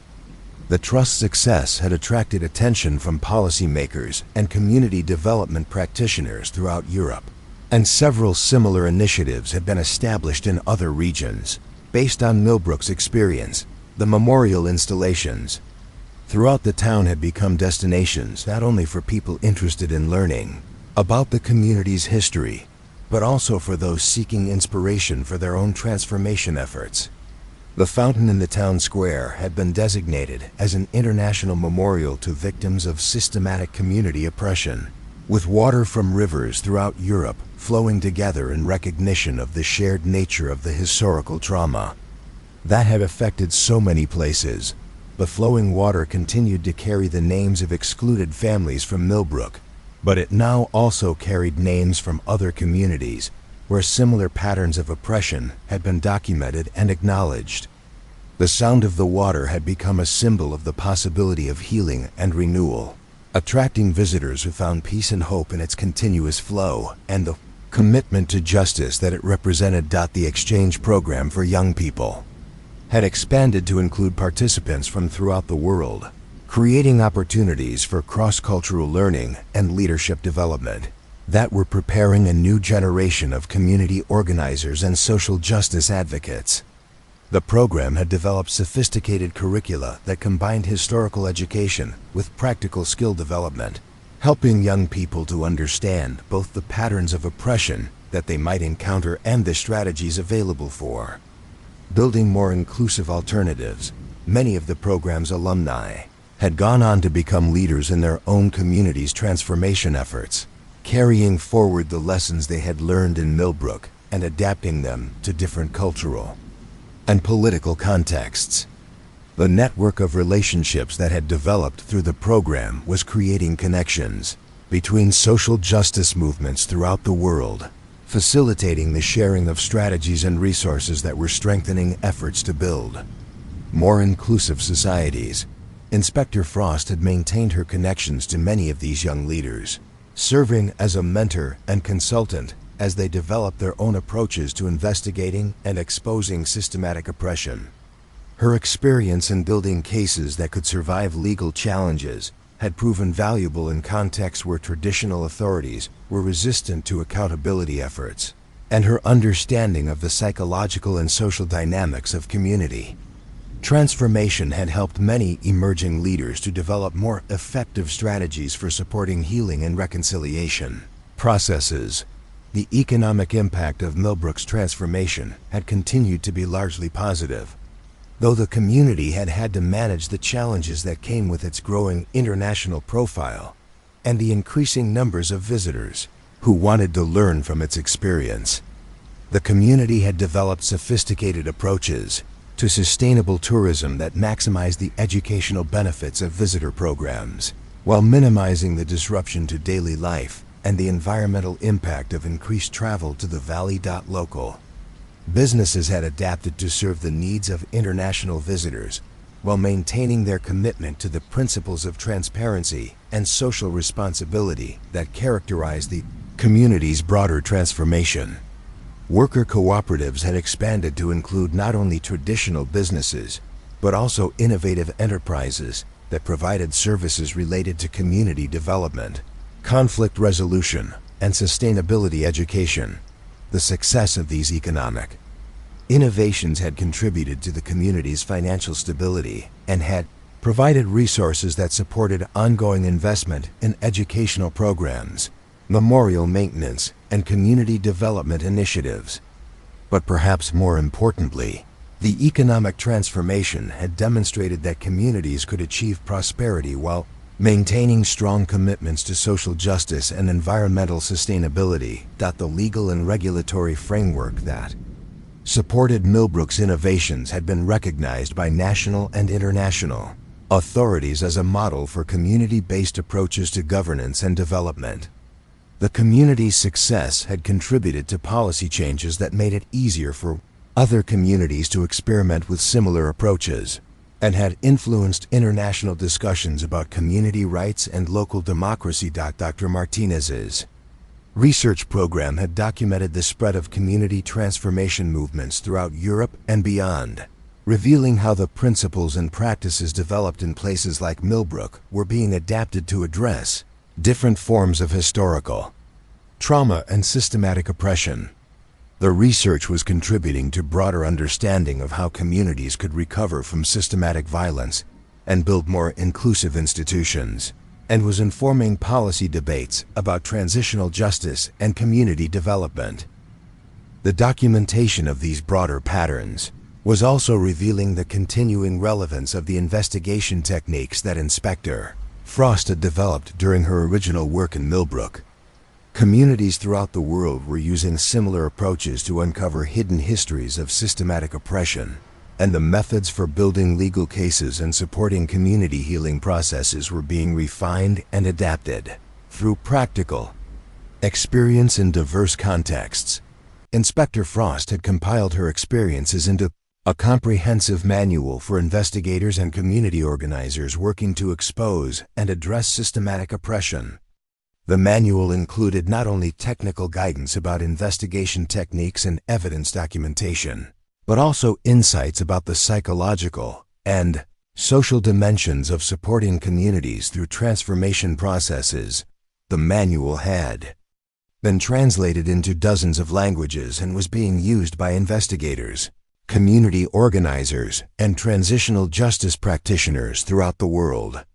Its publication had established Inspector Frost as a leading authority in the field, and she was regularly consulted by international organizations and governments that were supporting truth and reconciliation processes in societies recovering from systematic violence. But despite her international recognition and the success of communities like Millbrook in demonstrating the possibilities for transformation and healing, Inspector Frost remained aware that the work was far from finished. New forms of systematic oppression continued to emerge in communities throughout the world, and the forces that had created the networks of control and exclusion that had once operated in Millbrook continued to influence social and political development in many places. The vigilance and commitment that had been necessary to transform Millbrook would need to be maintained indefinitely if the community was to preserve the inclusive and accountable institutions that it had worked so hard to build. And similar vigilance would be necessary in communities throughout the world if the broader movement for social justice and human rights was to continue making progress against the forces of oppression and exclusion that remain powerful in many contexts. During her most recent extended visit to Millbrook, Inspector Frost had been particularly struck by how the community was preparing the next generation to carry forward the work of maintaining inclusive and accountable institutions. The educational programs had evolved to include not only historical education and civic engagement training, but also leadership development opportunities that prepared young people to take on increasingly responsible roles in community governance and social justice advocacy. The young people she met during this visit demonstrated sophisticated understanding of both the achievements and the ongoing challenges facing their community. They spoke thoughtfully about the importance of maintaining vigilance against new forms of systematic oppression, while also expressing confidence in their ability to build upon the foundation that had been established by previous generations of residents. Their commitment to the principles of truth, justice, and inclusion was evident, but they also brought fresh perspectives and innovative approaches that reflected their own experiences growing up in a transformed community. Their ideas about how to address current challenges and prepare for future Opportunity suggested that the community's evolution would continue in directions that might surprise and delight even those who had been instrumental in its original transformation. As Inspector Frost walked once more along the river path that had been so significant in the original investigation, she reflected on the remarkable journey that had brought Millbrook from a place where systematic oppression could operate in secret for decades to a community that was internationally recognized for its commitment to justice and inclusion. The path looked much the same as it had during her first visits, but its meaning had been transformed by everything that had been revealed and everything that had been accomplished since then. The river continued to flow as it had for centuries, carrying the spring runoff from the mountains toward the sea. But now its waters seemed to carry also the stories of transformation and hope that had emerged from the community's willingness to confront uncomfortable truths and commit itself to building more just and inclusive institutions.